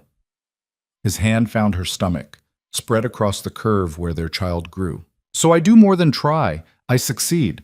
Already I moved 20% of operations into legal territory. Import-export licenses, proper permits, money laundered clean through legitimate investments. In 5 years, maybe 10, Dragunov name means businessman, not criminal." "That's a pretty dream." His goal. Victor's jaw set in the stubborn line she'd come to recognize. "For this child, I build empire that does not require them to become monster. They can choose university, art, business, whatever they want, not forced into Bratva like I was, like Katya was. They have option for different life." The sincerity in his voice made Lena's throat tight. This man who'd stolen her, coerced her, violated every right she'd possessed, he was trying to give their unborn child the choices he'd denied her. The irony was crushing and touching in equal measure. "Okay," she whispered against his chest. "Then we build it together. But Victor, if you go back on this, if you revert to the man who locked me in that room and told me I was property, I become man you cannot forgive, and partnership dies." He pressed his lips to her hair. "I understand stakes, Malishka. I will not fail you." The baby kicked hard enough that Victor felt it, his expression transforming into that wondering softness that appeared more and more frequently. "Strong," he murmured, "like mother. Or stubborn like father." Lena managed a smile. "We're doomed either way." The nursery was finished 3 weeks before her due date. Lena spent hours there, sitting in the rocking chair Victor had imported from Sweden, imagining what it would be like to hold her baby in this room, to feed it and soothe it and watch it grow into whatever person it chose to become. She was sitting there one afternoon when Irina found her, the older woman's face uncharacteristically soft. "You will be good, mother," Irina said, settling into the chair beside the crib. "I watch you these months. You have strength many women lack." "I don't feel strong. I feel terrified." "Same thing, often." Irina's hands folded in her lap. "I raised 3 sons in this life. All dead now, 1 in prison, 2 in ground. This is cost of Bratva. But you?" She met Lena's eyes. "You have Victor changing, becoming something less destructive. This is miracle, small miracle. Maybe your child escape cycle." Your sons, I'm sorry. Do not be. I knew what world I brought them into. Irina's expression hardened. But I tell you this so you understand. Children born to this life, they have target on back always. You must be vigilant, must teach them to be smart, careful. Love is not enough. Protection is not enough. They must learn to protect themselves. The weight of it settled over Lena like a shroud. She'd been so focused on the pregnancy, on surviving each day, that she hadn't fully processed what came after. Raising a child in this world, teaching them to navigate violence and politics, and the constant threat of enemies who would use them as leverage. How do I do this? The question came out broken. How do I raise a child knowing every day someone might try to hurt them? Same way all Bratva mothers do. Irina stood, moved to the window.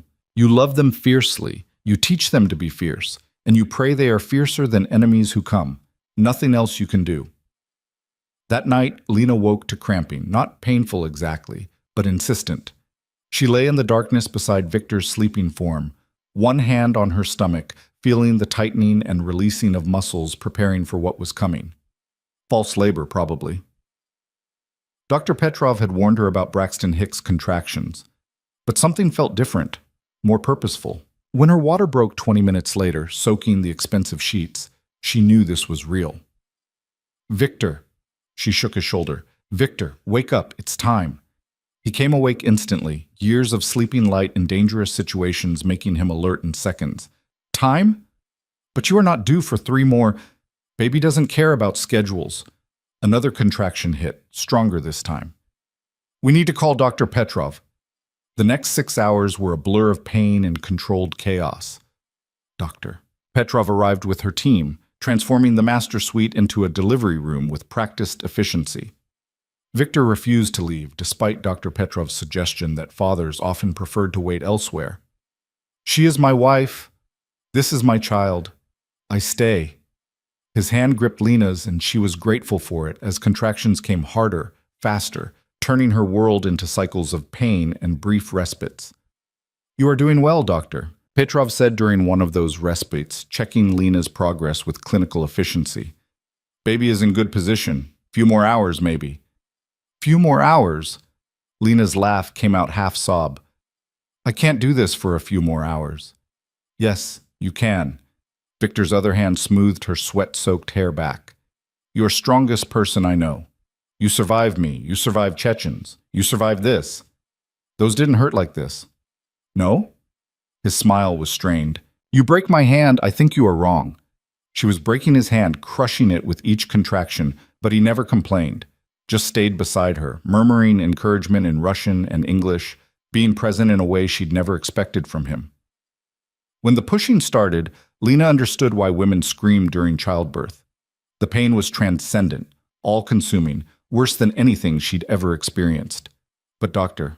Petrov's calm voice guided her through it, and Victor's hand anchored her, and finally, after one last monumental effort that felt like it was tearing her apart, a baby's cry filled the room.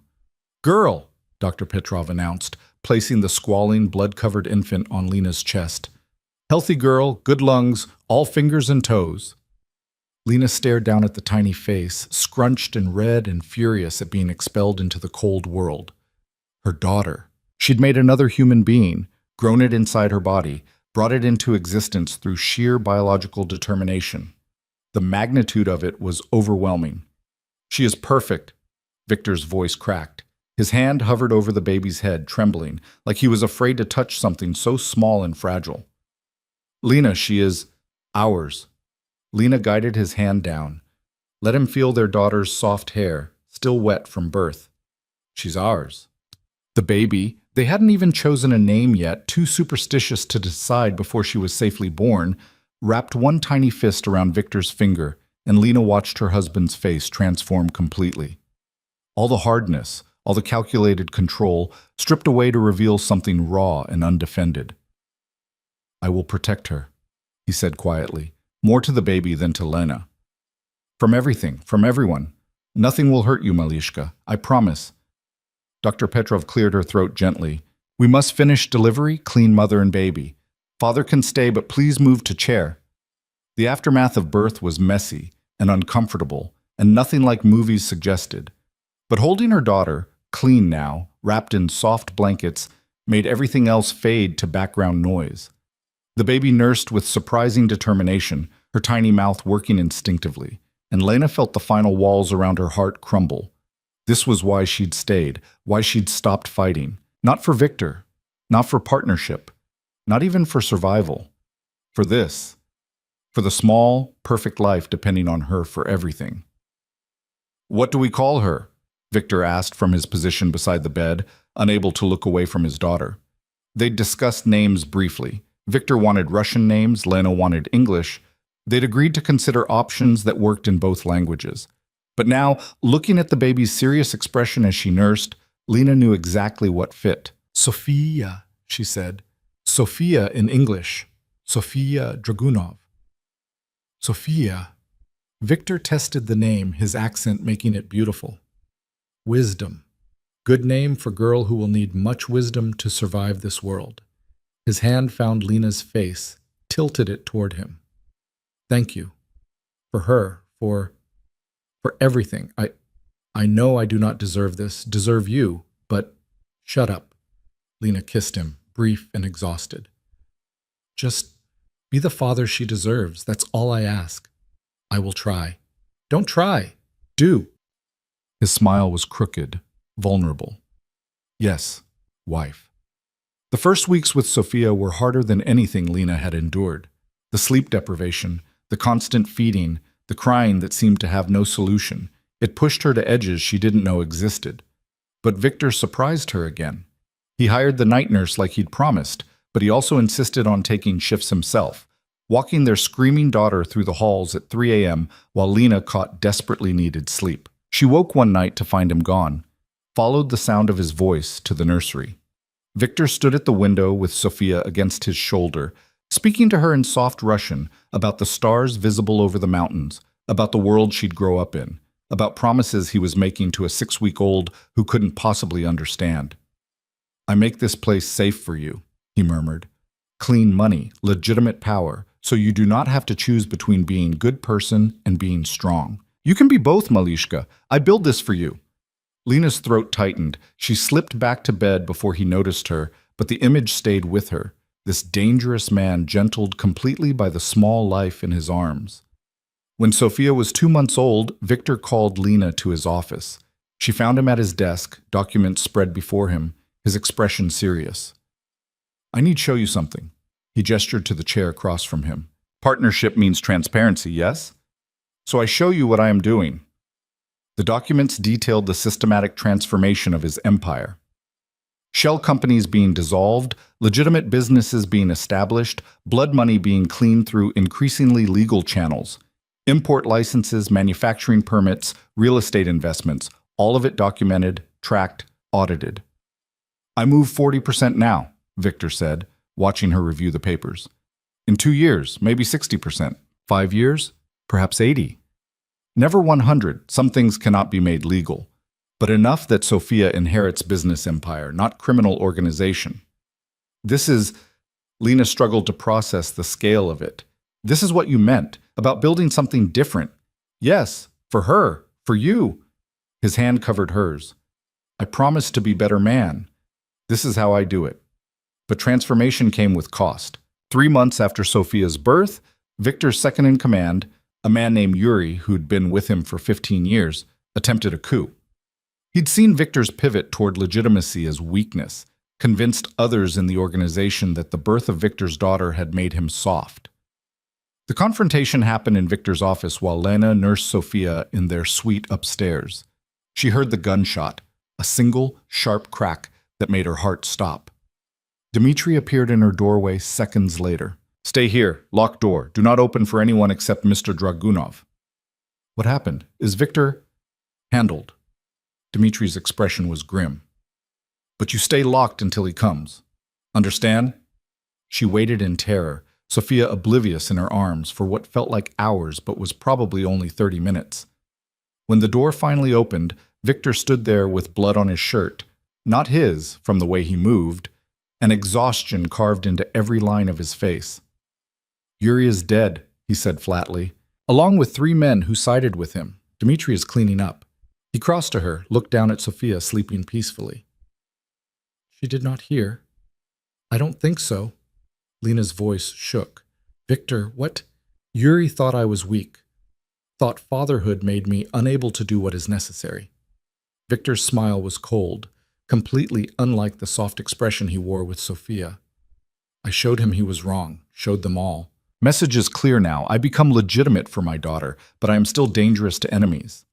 The duality of him was jarring. This man who walked screaming babies at 3 a.m. and also put bullets in men who challenged him. But Lena was beginning to understand that both versions were real, both necessary in the world they inhabited. What about the others? She asked. The ones who didn't side with Yuri. They watch me kill traitor and remember why they follow me in first place. Victor pulled off his blood-stained shirt, moved to wash his hands with methodical precision. Legitimate business does not mean I am weak. Just means I am strategic. They understand this now. Over the following months, Lena watched Victor execute his plan with the same ruthless efficiency he applied to everything. Meetings with lawyers, accountants, government officials who could be bought or convinced. The estate became a hub of activity as Victor systematically dismantled the criminal aspects of his empire and rebuilt them as legitimate enterprise. But legitimacy was slow, and old enemies didn't care about Victor's transformation. When Sophia was 6 months old, credible threats came from 3 different organizations testing whether new Father Victor was vulnerable. Each threat was answered with overwhelming force, not by Victor himself anymore, but by the security apparatus he'd built. Dmitri and his team handled problems before they reached the estate, before they got close to Sophia. This is what I mean about vigilance, Victor said one evening, showing Lena the security reports. Threats never stop. We just become better at anticipating them. Lena held Sophia closer, watching her daughter play with her own feet, completely unaware of the violence conducted in her name. How long until they stop seeing her as a target? Maybe never. Maybe when she is grown, when she proves she is not weakness but strength. Victor's hand found Sophia's head, smoothed down her dark hair. But by then, she will know how to protect herself. We will teach her. She's 6 months old. Yes. And in 17 years, she is adult woman in dangerous world. We start preparing now. The absoluteness of it should have terrified Lena. Instead, she found herself nodding, because Victor was right. In their world, preparation was survival. And she wanted Sophia to survive more than she wanted to pretend they lived in a safe, normal existence. That night, after Sophia was asleep in her crib, after the security reports were filed and the household settled into quiet, Lena found Victor in their bedroom staring at the ceiling. "What are you thinking?" she asked, climbing in beside him. "That I am afraid." His voice was barely audible. "Of failing. Of not being fast enough, smart enough, strong enough to keep you both safe. Of Sophia, growing up and hating me for the life I gave her." Lena rolled onto her side, studied his profile in the darkness. "She won't hate you. Not if you keep showing up for her the way you have been." "I try, but what if trying is not enough? What if—" He stopped, swallowed hard. "What if I am too broken to be good father? Then you'd already be failing, and you're not." Lena placed her hand on his chest, felt his heart beating steady beneath her palm. "You're changing your entire empire for her. You walk her at 3 a.m. and sing Russian lullabies. You made Dmitri install 17 security cameras just in the nursery. That's not a broken father, Victor. That's a father who cares so much it's making you crazy." His hand covered hers. "I never thought I would care like this. After Svetlana, I thought I had become too cold for this kind of love. But Sophia," his voice roughened, "and you, both of you made me feel things I thought were dead." "Good things?" "Terrifying things." He turned his head to look at her. "Because now I have everything to lose. Before, I had empire, I had power, but nothing that mattered like this, like you, like her. And enemies know this. They see father, husband, they see weakness. Or they see man with something worth fighting for." Lena moved closer. "Someone who won't stop, won't give up, won't show mercy to anyone who threatens his family. That's not weakness, Victor. That's the most dangerous kind of strength." He pulled her against him, buried his face in her hair.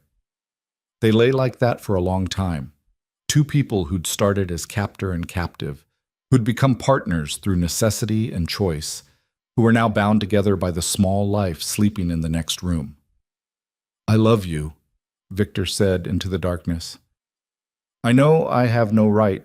I know I took everything from you, but I love you." And Sophia, more than empire, more than power, more than anything. Lena's breath caught. She'd known for months that something had shifted between them, that the partnership had transformed into something deeper. But hearing him say it, admitting it, made it real in a way she hadn't prepared for. "I don't know if I love you," she said honestly. "I don't know if what I feel is love or just survival instinct and shared parenthood and the weird intimacy of building a life together. But Victor," she pulled back enough to see his face, "I choose you. Every day I choose this. Choose us. Choose to believe you're becoming the man I can love. That has to count for something." His eyes searched hers. "It counts for everything." He kissed her then, and for the first time since their wedding night, Lena kissed back with full participation, full presence. Not because she had to, not because contracts demanded it, but because she wanted to. Because this complicated, dangerous man had proven he could change, could grow, could become someone worth choosing. They made love slowly, carefully, relearning each other's bodies after months focused on pregnancy and infant care. And afterwards, lying tangled together, Lena realized that somewhere in the past year, she'd stopped mourning her old life. Stopped grieving the future she'd lost, because this strange, violent, tender life they'd built had become hers in a way that college and art galleries never could have been. She'd been forced into it, yes, but she'd claimed it, shaped it, made it something worth staying for. Sophia's cry from the nursery broke the moment. Victor started to rise, but Lena stopped him. "My turn," she said. "You took the last 3. She found her daughter awake and fussing, not quite crying, but working up to it. Lena lifted her from the crib, settled into the rocking chair, and began to nurse. Sophia latched on immediately, her small hands kneading Lena's skin, her dark eyes, Victor's eyes, staring up with that intense focus babies sometimes had. "Your father's an idiot," Lena murmured. "He thinks he doesn't deserve us, thinks he's too broken. But you and I know better, don't we?" She smoothed Sophia's dark hair. "We know he's trying, and maybe that's enough. Maybe trying and failing and getting up and trying again, maybe that's what love looks like in our family." Sophia didn't answer, of course, just nursed and stared and eventually drifted back to sleep in Lena's arms. But sitting there in the darkness, in the nursery Victor had built, in the estate that had been her prison and was slowly becoming her home, Lena felt something settle in her chest. Not quite happiness, not complete forgiveness for everything that had brought her here, but peace, maybe. Purpose. The beginning of something that looked almost like love. And for now, in this dangerous, beautiful life, that would have to be enough. Sophia turned 3 on a crisp March morning, and Lena woke to find their daughter already awake, bouncing on Victor's chest with the kind of relentless energy only toddlers possessed. "Mama, Papa says we have party, with cake and everything." Sophia's Russian was flawless, her English accented but clear. She switched between languages with the ease of children raised bilingual, sometimes mid-sentence. "Everything, huh?" Lena stretched, watched Victor's face, softer now than it had been 4 years ago. The harsh lines around his eyes replaced by crow's feet from actual smiling. "What does everything include?" "Ponies," Victor said solemnly. "And bouncy castle, and apparently 17 cousins I did not know existed until Katya made guest list." 18, Katya's voice called from the doorway. She swept in without knocking, as had become her habit. "Dimitri's daughter is finally old enough to attend. She is very excited to meet famous Sophia." Sophia scrambled off Victor's chest, launched herself at her aunt with a squeal of delight. Katya caught her easily, spinning her around while speaking rapid Russian that made Sophia giggle. Lena watched them, something warm and complicated settling in her chest. This life, this strange, violent, tender life, had become so thoroughly hers that she sometimes forgot it had started with kidnapping and coercion. Forgot that the man currently pulling on his robe and padding barefoot to order coffee had once slapped her for raising her voice, had forced her into marriage, had... but that Victor felt like a different person now. Or maybe Lena had changed enough that the same person looked different through her new eyes. The party was chaos in the best way. The estate grounds transformed into something from a children's fantasy.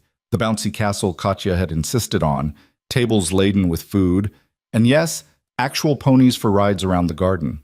Sophia held court like the tiny princess she was, surrounded by cousins and children of Victor's business associates, all of them treating her with the careful deference afforded to Dragunov heir.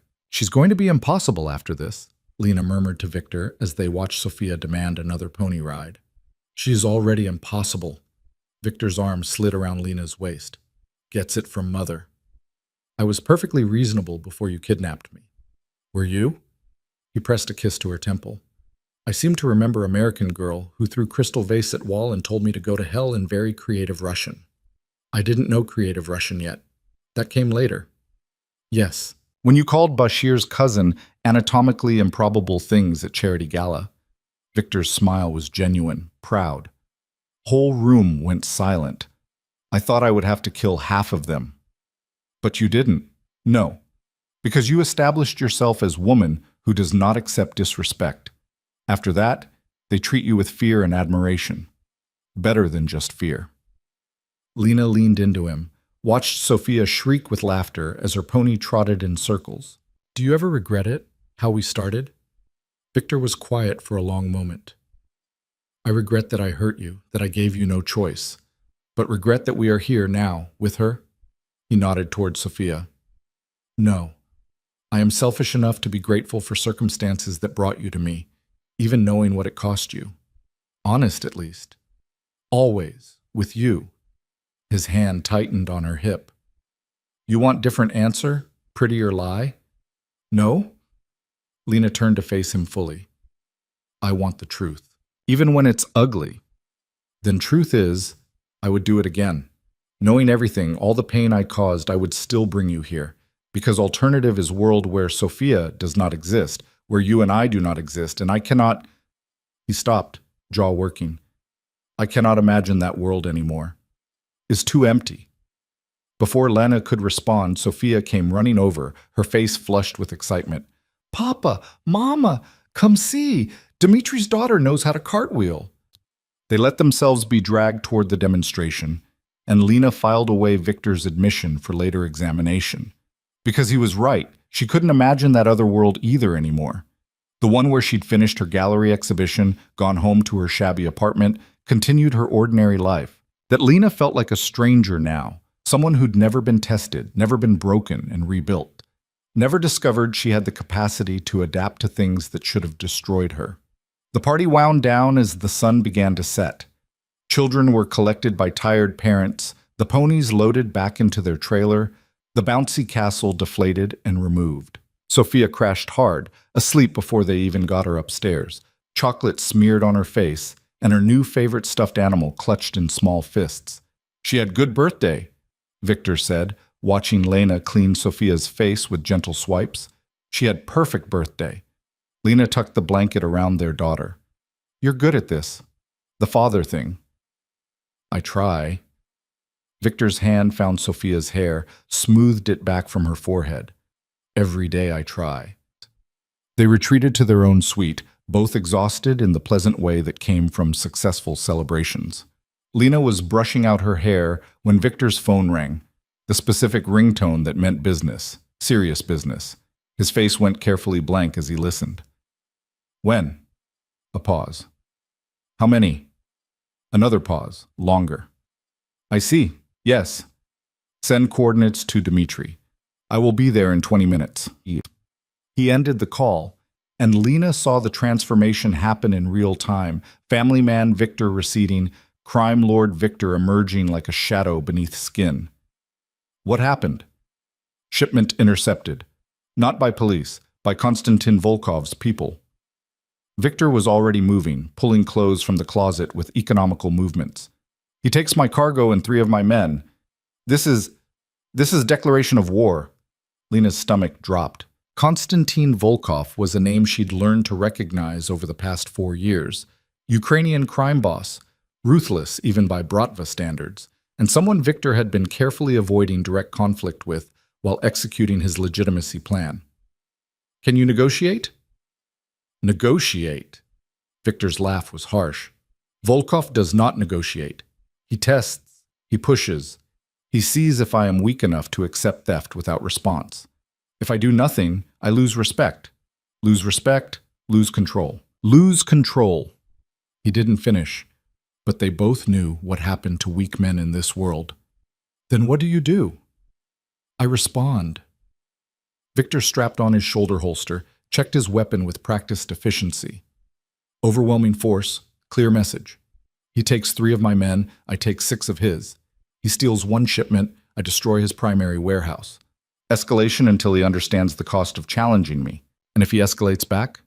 Victor met her eyes, and for a moment she saw the fear beneath his controlled exterior. Then we prepare for war, and you and Sophia stay here, protected, while I handle it. Victor, no. He crossed to her, gripped her shoulders. This is not negotiable. You are kept safe, always, no matter what happens. He kissed her, hard, possessive, tasting like goodbye even though he was only leaving for a few hours. Then he was gone, and Lena was alone with the sound of cars starting in the courtyard and the knowledge that the piece they'd built was fragile as glass. She checked on Sophia 3 times that night, unable to sleep, unable to do anything but wait and imagine worst-case scenarios. When Victor finally returned at 4 in the morning, blood on his clothes and exhaustion carved into his face, Lena was waiting in their sitting room. Is it done? For now. Victor stripped off his shirt, revealed bruises forming across his ribs. Warehouse destroyed, 7 of his men dead. My men recovered. Message delivered. You're hurt. Is nothing. Volkov's enforcer got lucky shot. Victor moved to the bathroom, turned on the shower. But he is dead now, so his luck runs out. Lena followed him, watched him strip and step under the water, washing away blood and violence with the same methodical precision he applied to everything. She should have been horrified, should have been reminded of exactly who she'd married, what world she'd brought Sophia into. Instead, she found herself stepping into the shower with him, helping wash the blood from his back, her hands gentle on his bruises. You don't have to, Victor started. Shut up. Lena worked shampoo through his hair. This is what partnership means. You go handle the violence. I help you come back from it. This is not life you chose. Nothing about this life was what I chose. She turned him around, made him look at her. But it's mine now. You're mine. Sophia is mine. This whole complicated nightmare is mine. So yes, I choose to help you wash blood off after you commit murder. Because the alternative is pretending the violence doesn't exist. And that's how people break. Victor's hand found her face, water streaming over both of them. How are you so strong? Because you forced me to be. The truth was simple, brutal. You took a 20-year-old art student and threw her into hell, and I had 2 choices: shatter or become steel. I chose steel. She pressed her hand over his heart, felt it beating hard beneath her palm. You made me this, Victor. For better or worse, you made me someone who can stand beside you in this world. I am sorry. Don't. Lena cut him off. Don't apologize. Not anymore. We're past that. Way past that. She pulled him down, kissed him with 4 years of complicated history in it. Just be the man who comes home, who walks away from the violence and comes back to us. That's all I ask. They made love in the shower, desperate and urgent, both of them needing the affirmation that they were alive, together, surviving. And afterwards, wrapped in towels and clean sheets, Lena finally asked the question she'd been avoiding. What happens if Volkov doesn't back down? If this becomes real war? Victor was quiet for a long time. Then I send you and Sophia somewhere safe. Switzerland, maybe. Katya has house there, very secure. You stay until I finish this. No. Lena. No. She sat up, looked down at him. You don't get to ship us away like cargo. If this becomes war, we face it together, here, where I can actually know what's happening instead of sitting in some Swiss chalet imagining worst-case scenarios. You would risk Sophia. Sophia is safest here, surrounded by Dmitri and guards who would die for her. Moving her makes her vulnerable. Transit, new location, unfamiliar security. Lena's voice steadied. I've learned a lot in 4 years, Victor, including that running often gets you killed. We stay, we fight. Together. Victor studied her face for a long moment. Then slowly he nodded. Together. But if I say you go to safe room, you go. No argument. Deal. Over the following weeks, Volkov's response came in careful increments. Not war exactly, but not peace either. Shipments went missing. Deals fell through mysteriously. Lena recognized it as the kind of calculated harassment designed to drain resources and patience without triggering all-out conflict. Victor responded with equal calculation. Financial pressure on Volkov's legitimate businesses, careful redistribution of territory. A chess game played with lives and money, both men testing the other's limits. Sophia, oblivious to the undercurrents, continued being 3 years old with all the chaos that entailed. She started attending a small private school. Well, calling it school was generous. It was really a program for children of wealthy families, held in a heavily secured facility where Sophia learned numbers and letters, alongside kids whose parents were oligarchs, politicians, and yes, other Bratva members. Lena attended her first parent-teacher conference feeling absurdly normal, right up until she recognized two of the other mothers as wives of men Victor had mentioned in security briefings. They greeted her with careful smiles, the kind that acknowledged shared understanding of their world. "Your Sophia is very bright," the teacher said, a kind woman named Anna, who probably had no idea half her students came from criminal families. "But she can be assertive. She told Mikhail yesterday that her papa could buy his papa's house. I had to explain that was not appropriate conversation." Lena bit back a laugh. "I'll talk to her about it." She also defended Katerina from some boys who were teasing her. Anna's expression softened. Very protective of her friends. She said her mama taught her to punch noses if people don't listen to words. Lena paused. She had said something like that during a discussion about self-defense. "I'll clarify about when physical defense is appropriate." Driving home, Sophia chattering about her day from the back seat, Lena caught Dmitri's eye in the rearview mirror. The head of security's mouth twitched. "Something funny?" "Mikhail's father is arms dealer who insults everyone." Dmitri's English had improved considerably over 4 years. "Boy probably deserved to hear truth, and Katerina's mother will be grateful for protection. Her husband is—" He paused diplomatically. "Not kind man." So Sophia is already navigating Bratva politics at 3. Is in her blood. Dmitri's expression grew serious.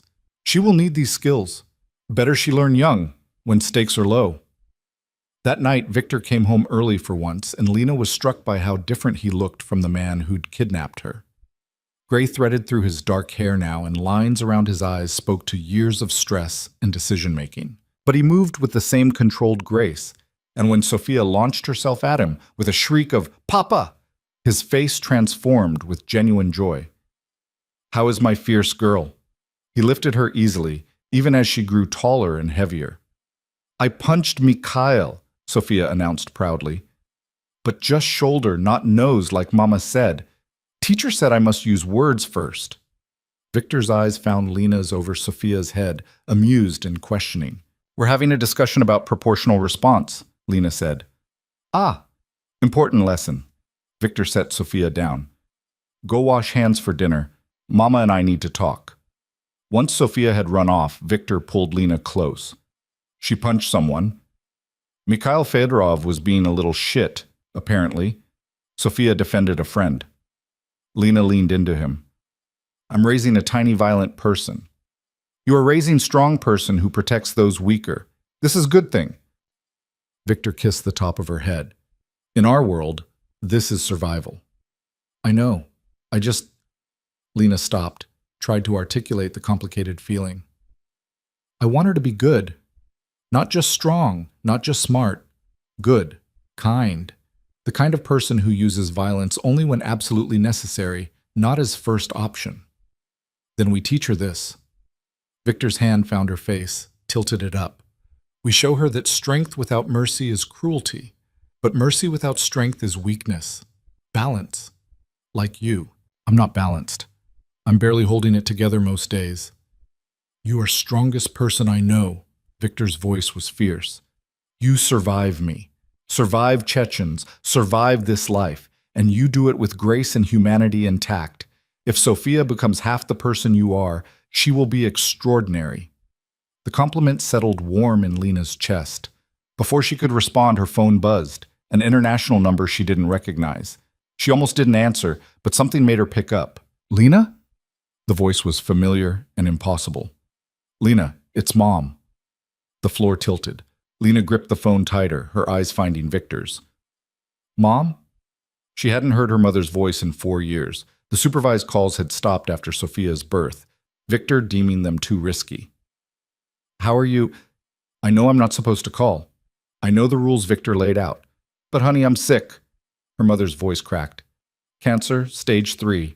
The doctors say I have maybe a year, and I need to see you, to meet my granddaughter before... Where are you? Lena's voice came out strange, distant. Still in Arizona. I can come there wherever you are. Victor's people can arrange it, right? Please, Lena.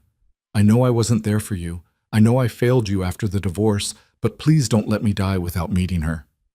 Lena ended the call with shaking hands. Victor was already on his phone, speaking rapid Russian to someone. When he finished, his expression was grim. Is true. She has pancreatic cancer. Diagnosis confirmed 3 weeks ago. You already knew. I monitor her, always, for safety reasons. Victor's jaw was tight. I was waiting to see if she would reach out before I told you. And if she hadn't, you would have just, what, let me find out after she died? I would have told you in time to say goodbye. Victor closed the distance between them. But bringing her here is risk. She could be followed, could be compromised, could... She's dying. Lena's voice broke. She's my mother, and she's dying, and you're talking about security protocols. Because security keeps you alive. Victor's control cracked slightly. You think I want to be man who keeps dying mother from daughter? But I must think about Sophia, about you, about... Then think about this. Lena met his eyes.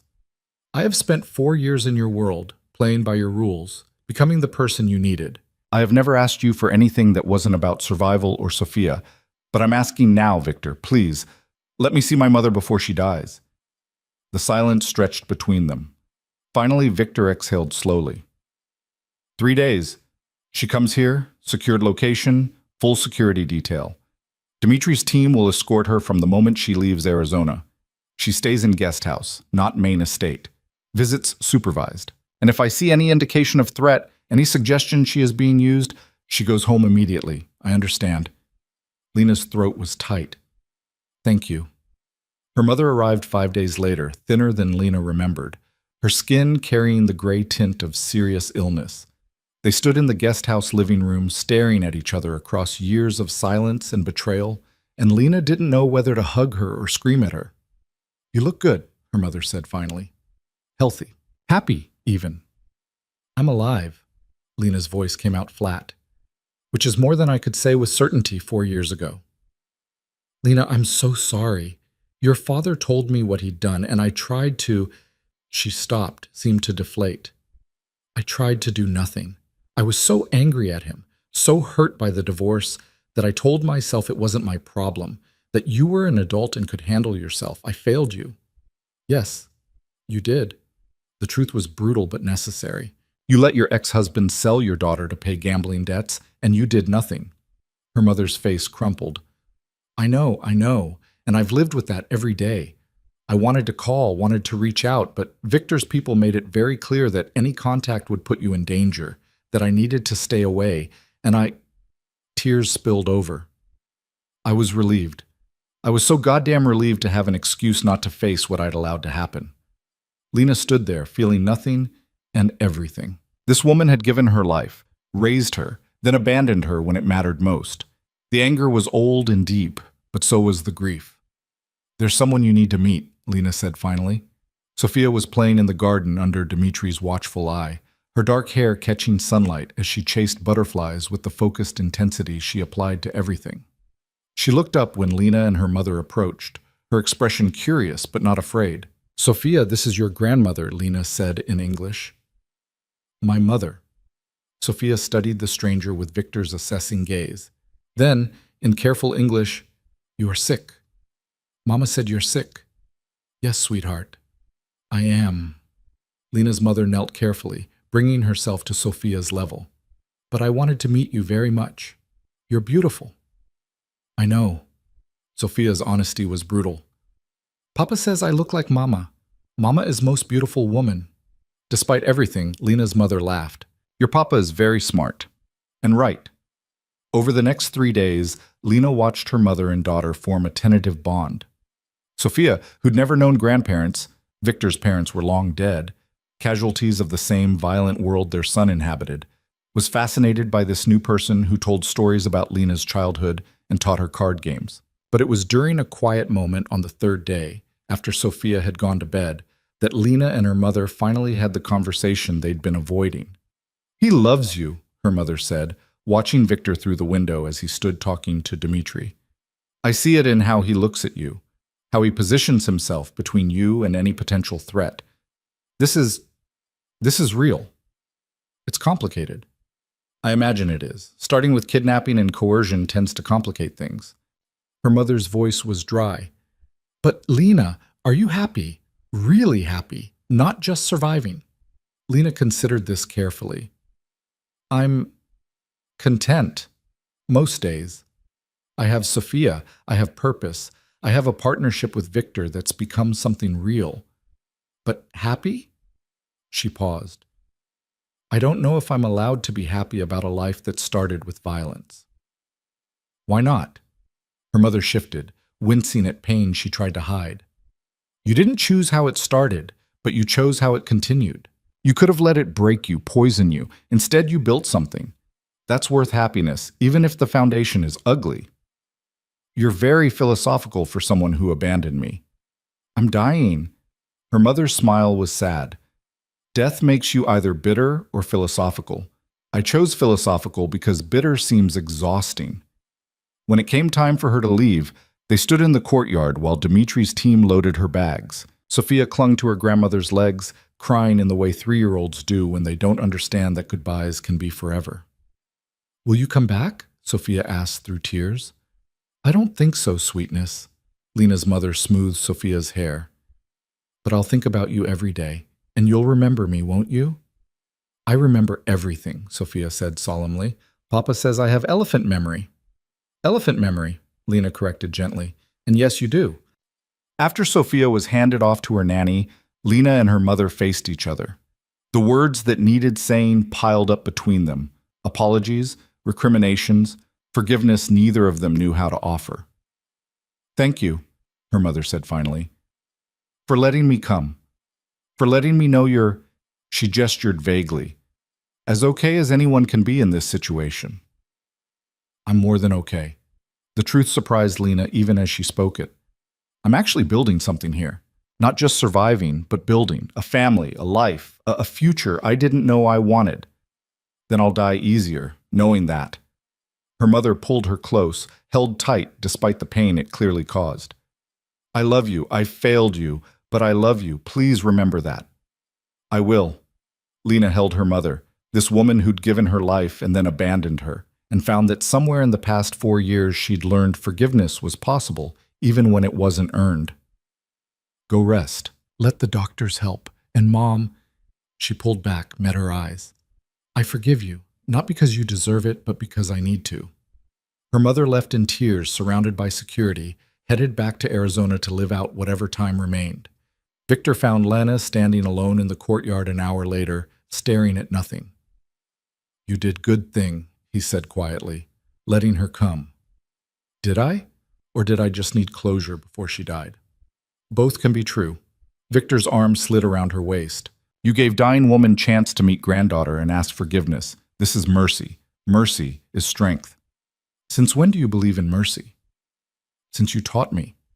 Victor turned her to face him. 4 years ago, I did not believe in second chances, in forgiveness, in anything soft. But you, his hand found her face. You forgive what cannot be forgiven. You build what should not be possible. You teach me that mercy is not weakness, but choice. Powerful choice. Lena looked up at this man who'd stolen her life and somehow given her a different one. Do you think I'll ever be able to say I love you without qualifiers? Without remembering how we started? I hope not. Victor's answer surprised her. I hope you always remember. Always hold me accountable for what I took. Because the day you forget is the day I become comfortable with being monster again. His thumb traced her lower lip. Your memory keeps me honest. Keeps me trying to be better. I need that. That's a lot of responsibility. Yes, but you are strong enough to carry it. Victor kissed her forehead. You are strong enough for anything. 6 months later, Lena's mother passed away in a hospice in Phoenix. Victor arranged for Lena to attend the funeral, though the security presence was so heavy that other mourners asked if the deceased had been someone important. Lena stood at her mother's grave with Sophia on one side and Victor on the other, and said goodbye to the last remnant of her old life. When they returned home, and Lena noticed she now thought of Victor's estate as home without qualification, things shifted again. The legitimacy project Victor had been pursuing for years finally reached a tipping point. 70% of his operations were now legal, documented, sustainable. The remaining 30% was being actively phased out, transitioned to other organizations Victor had alliances with. 2 more years, he told Lena one evening, showing her the latest reports. Maybe 3. Then Dragunov name means legitimate businessman. Sophia inherits clean empire. And the violence? The enemies like Volkov? They fade as I fade from their world. Already Volkov and I have understanding. He takes territory I abandon. I take no action against his operations. Mutually beneficial. Victor set down the reports. Is not perfect peace, but is better than war. Better than war. That seemed to be the motto of Lena's life now. Not perfect, but better than the alternatives. Sophia turned 5 with another elaborate party, and this time Lena recognized most of the guests as children from legitimate business families rather than Bratva associates. The shift was subtle, but significant. Their daughter was being integrated into a different world, given different options. Do you think she'll choose it? Lena asked Victor later, watching Sophia command her small kingdom of friends with natural authority. The legitimate path? I think we give her choice. She chooses whatever makes her happy. Victor's hand found Lena's stomach. Flat now, had been for years, though they discussed having another child. If she wants business, we teach her business. If she wants art like you, we support that. If she wants something entirely different, he shrugged. We support that too. You've come a long way from the man who demanded an heir. I have heir, perfect, fierce, impossible heir. Victor's smile was soft. Now I just want daughter to be happy. Strange feeling, wanting something I cannot control. That night, after Sophia was asleep and the household settled, Victor did something he'd never done before. He went to his office safe, extracted a thick envelope, and brought it to where Lena sat reading in their bedroom. What's this? Open it. Inside were documents, legal documents, complicated and official. Lena scanned them, her breath catching as she understood. These are divorce papers, unsigned. Victor sat beside her, his expression unreadable. And passport, American passport in your name, current, valid. And bank account information, numbered Swiss account with $5 million. Your money, your name only, cannot be touched by me or seized in any legal action. Lena stared at the papers, her heart hammering. I don't understand. You say you choose me, choose this life, but is not real choice when you have no alternative. Victor's voice was steady, but his hands trembled slightly. These give you alternative. You want to leave, you sign papers, you take passport, you take money, you go. I will not stop you. I will not send men after you. I will not threaten your safety or Sophia's. Sophia would stay with me initially for safety, but I would arrange visitation, would support relationship between you. This is not trap, Lena, is real option. He stood, moved to the window. For 5 years, you are here because you must be. I want to know. I need to know if you would stay because you choose to. The papers felt impossibly heavy in Lena's hands. Freedom, real freedom. After 5 years of captivity dressed as marriage, Victor was offering her the one thing she'd thought impossible. Why now? Her voice came out hoarse. Because I love you enough to let you go. Victor's shoulders were rigid. his voice carefully controlled.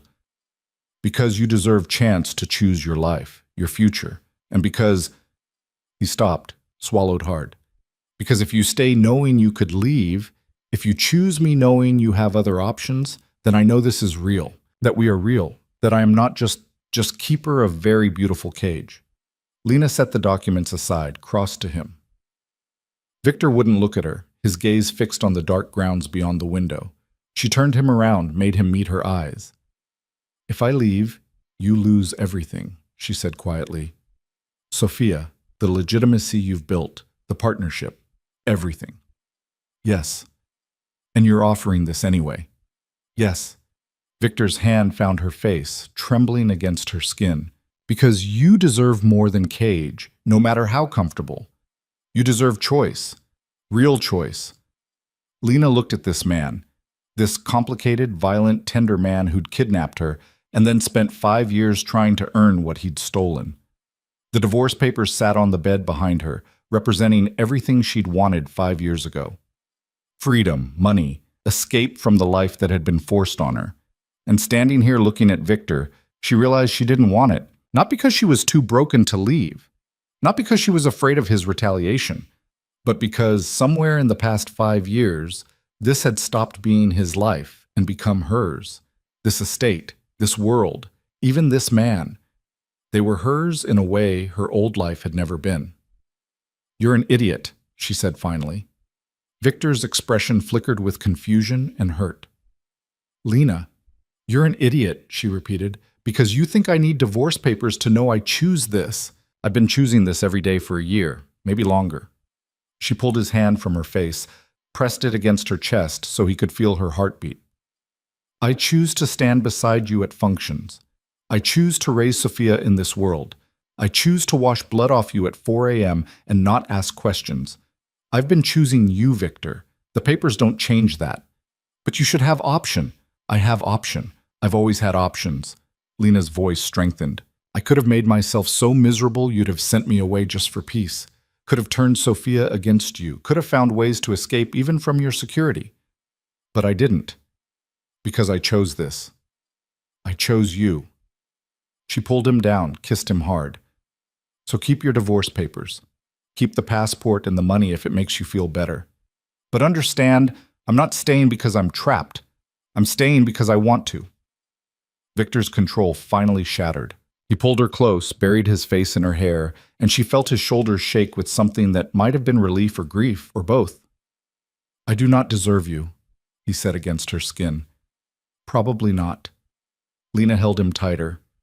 But you're trying to, and that's enough. They stood like that for a long time, two people bound by violence and choice, by coercion and love, by history that couldn't be erased and future that remained uncertain. When they finally moved to the bed, the divorce papers got pushed to the floor, forgotten. In the morning, Lena found them and placed them in Victor's safe herself. Not destroyed. They remained there as proof that she'd been offered freedom and chosen to stay. As evidence that whatever they'd built, however it had started, it was real now. The years that followed were not perfect. Victor's transition to legitimate business created new enemies. Competitors who didn't fight with bullets but with lawyers and regulations and corporate espionage. Sophia grew into a fierce, intelligent child who asked uncomfortable questions about her father's past and her mother's American family. And Lena herself struggled sometimes with the weight of the life she'd chosen, the violence that still existed at the edges, even as Victor worked to eliminate it. But they built something anyway. A family that looked nothing like Lena had imagined but worked in ways she'd never expected. A partnership that had started in the worst possible way and transformed into something approaching equal. A life that was hers not because it was perfect, but because she'd claimed it, shaped it, made it something worth fighting for. On Sophia's 10th birthday, Lena stood beside Victor watching their daughter blow out candles surrounded by friends from her international school, children of diplomats and business people, not criminals. Normal kids living normal lives, and Sophia fit among them seamlessly.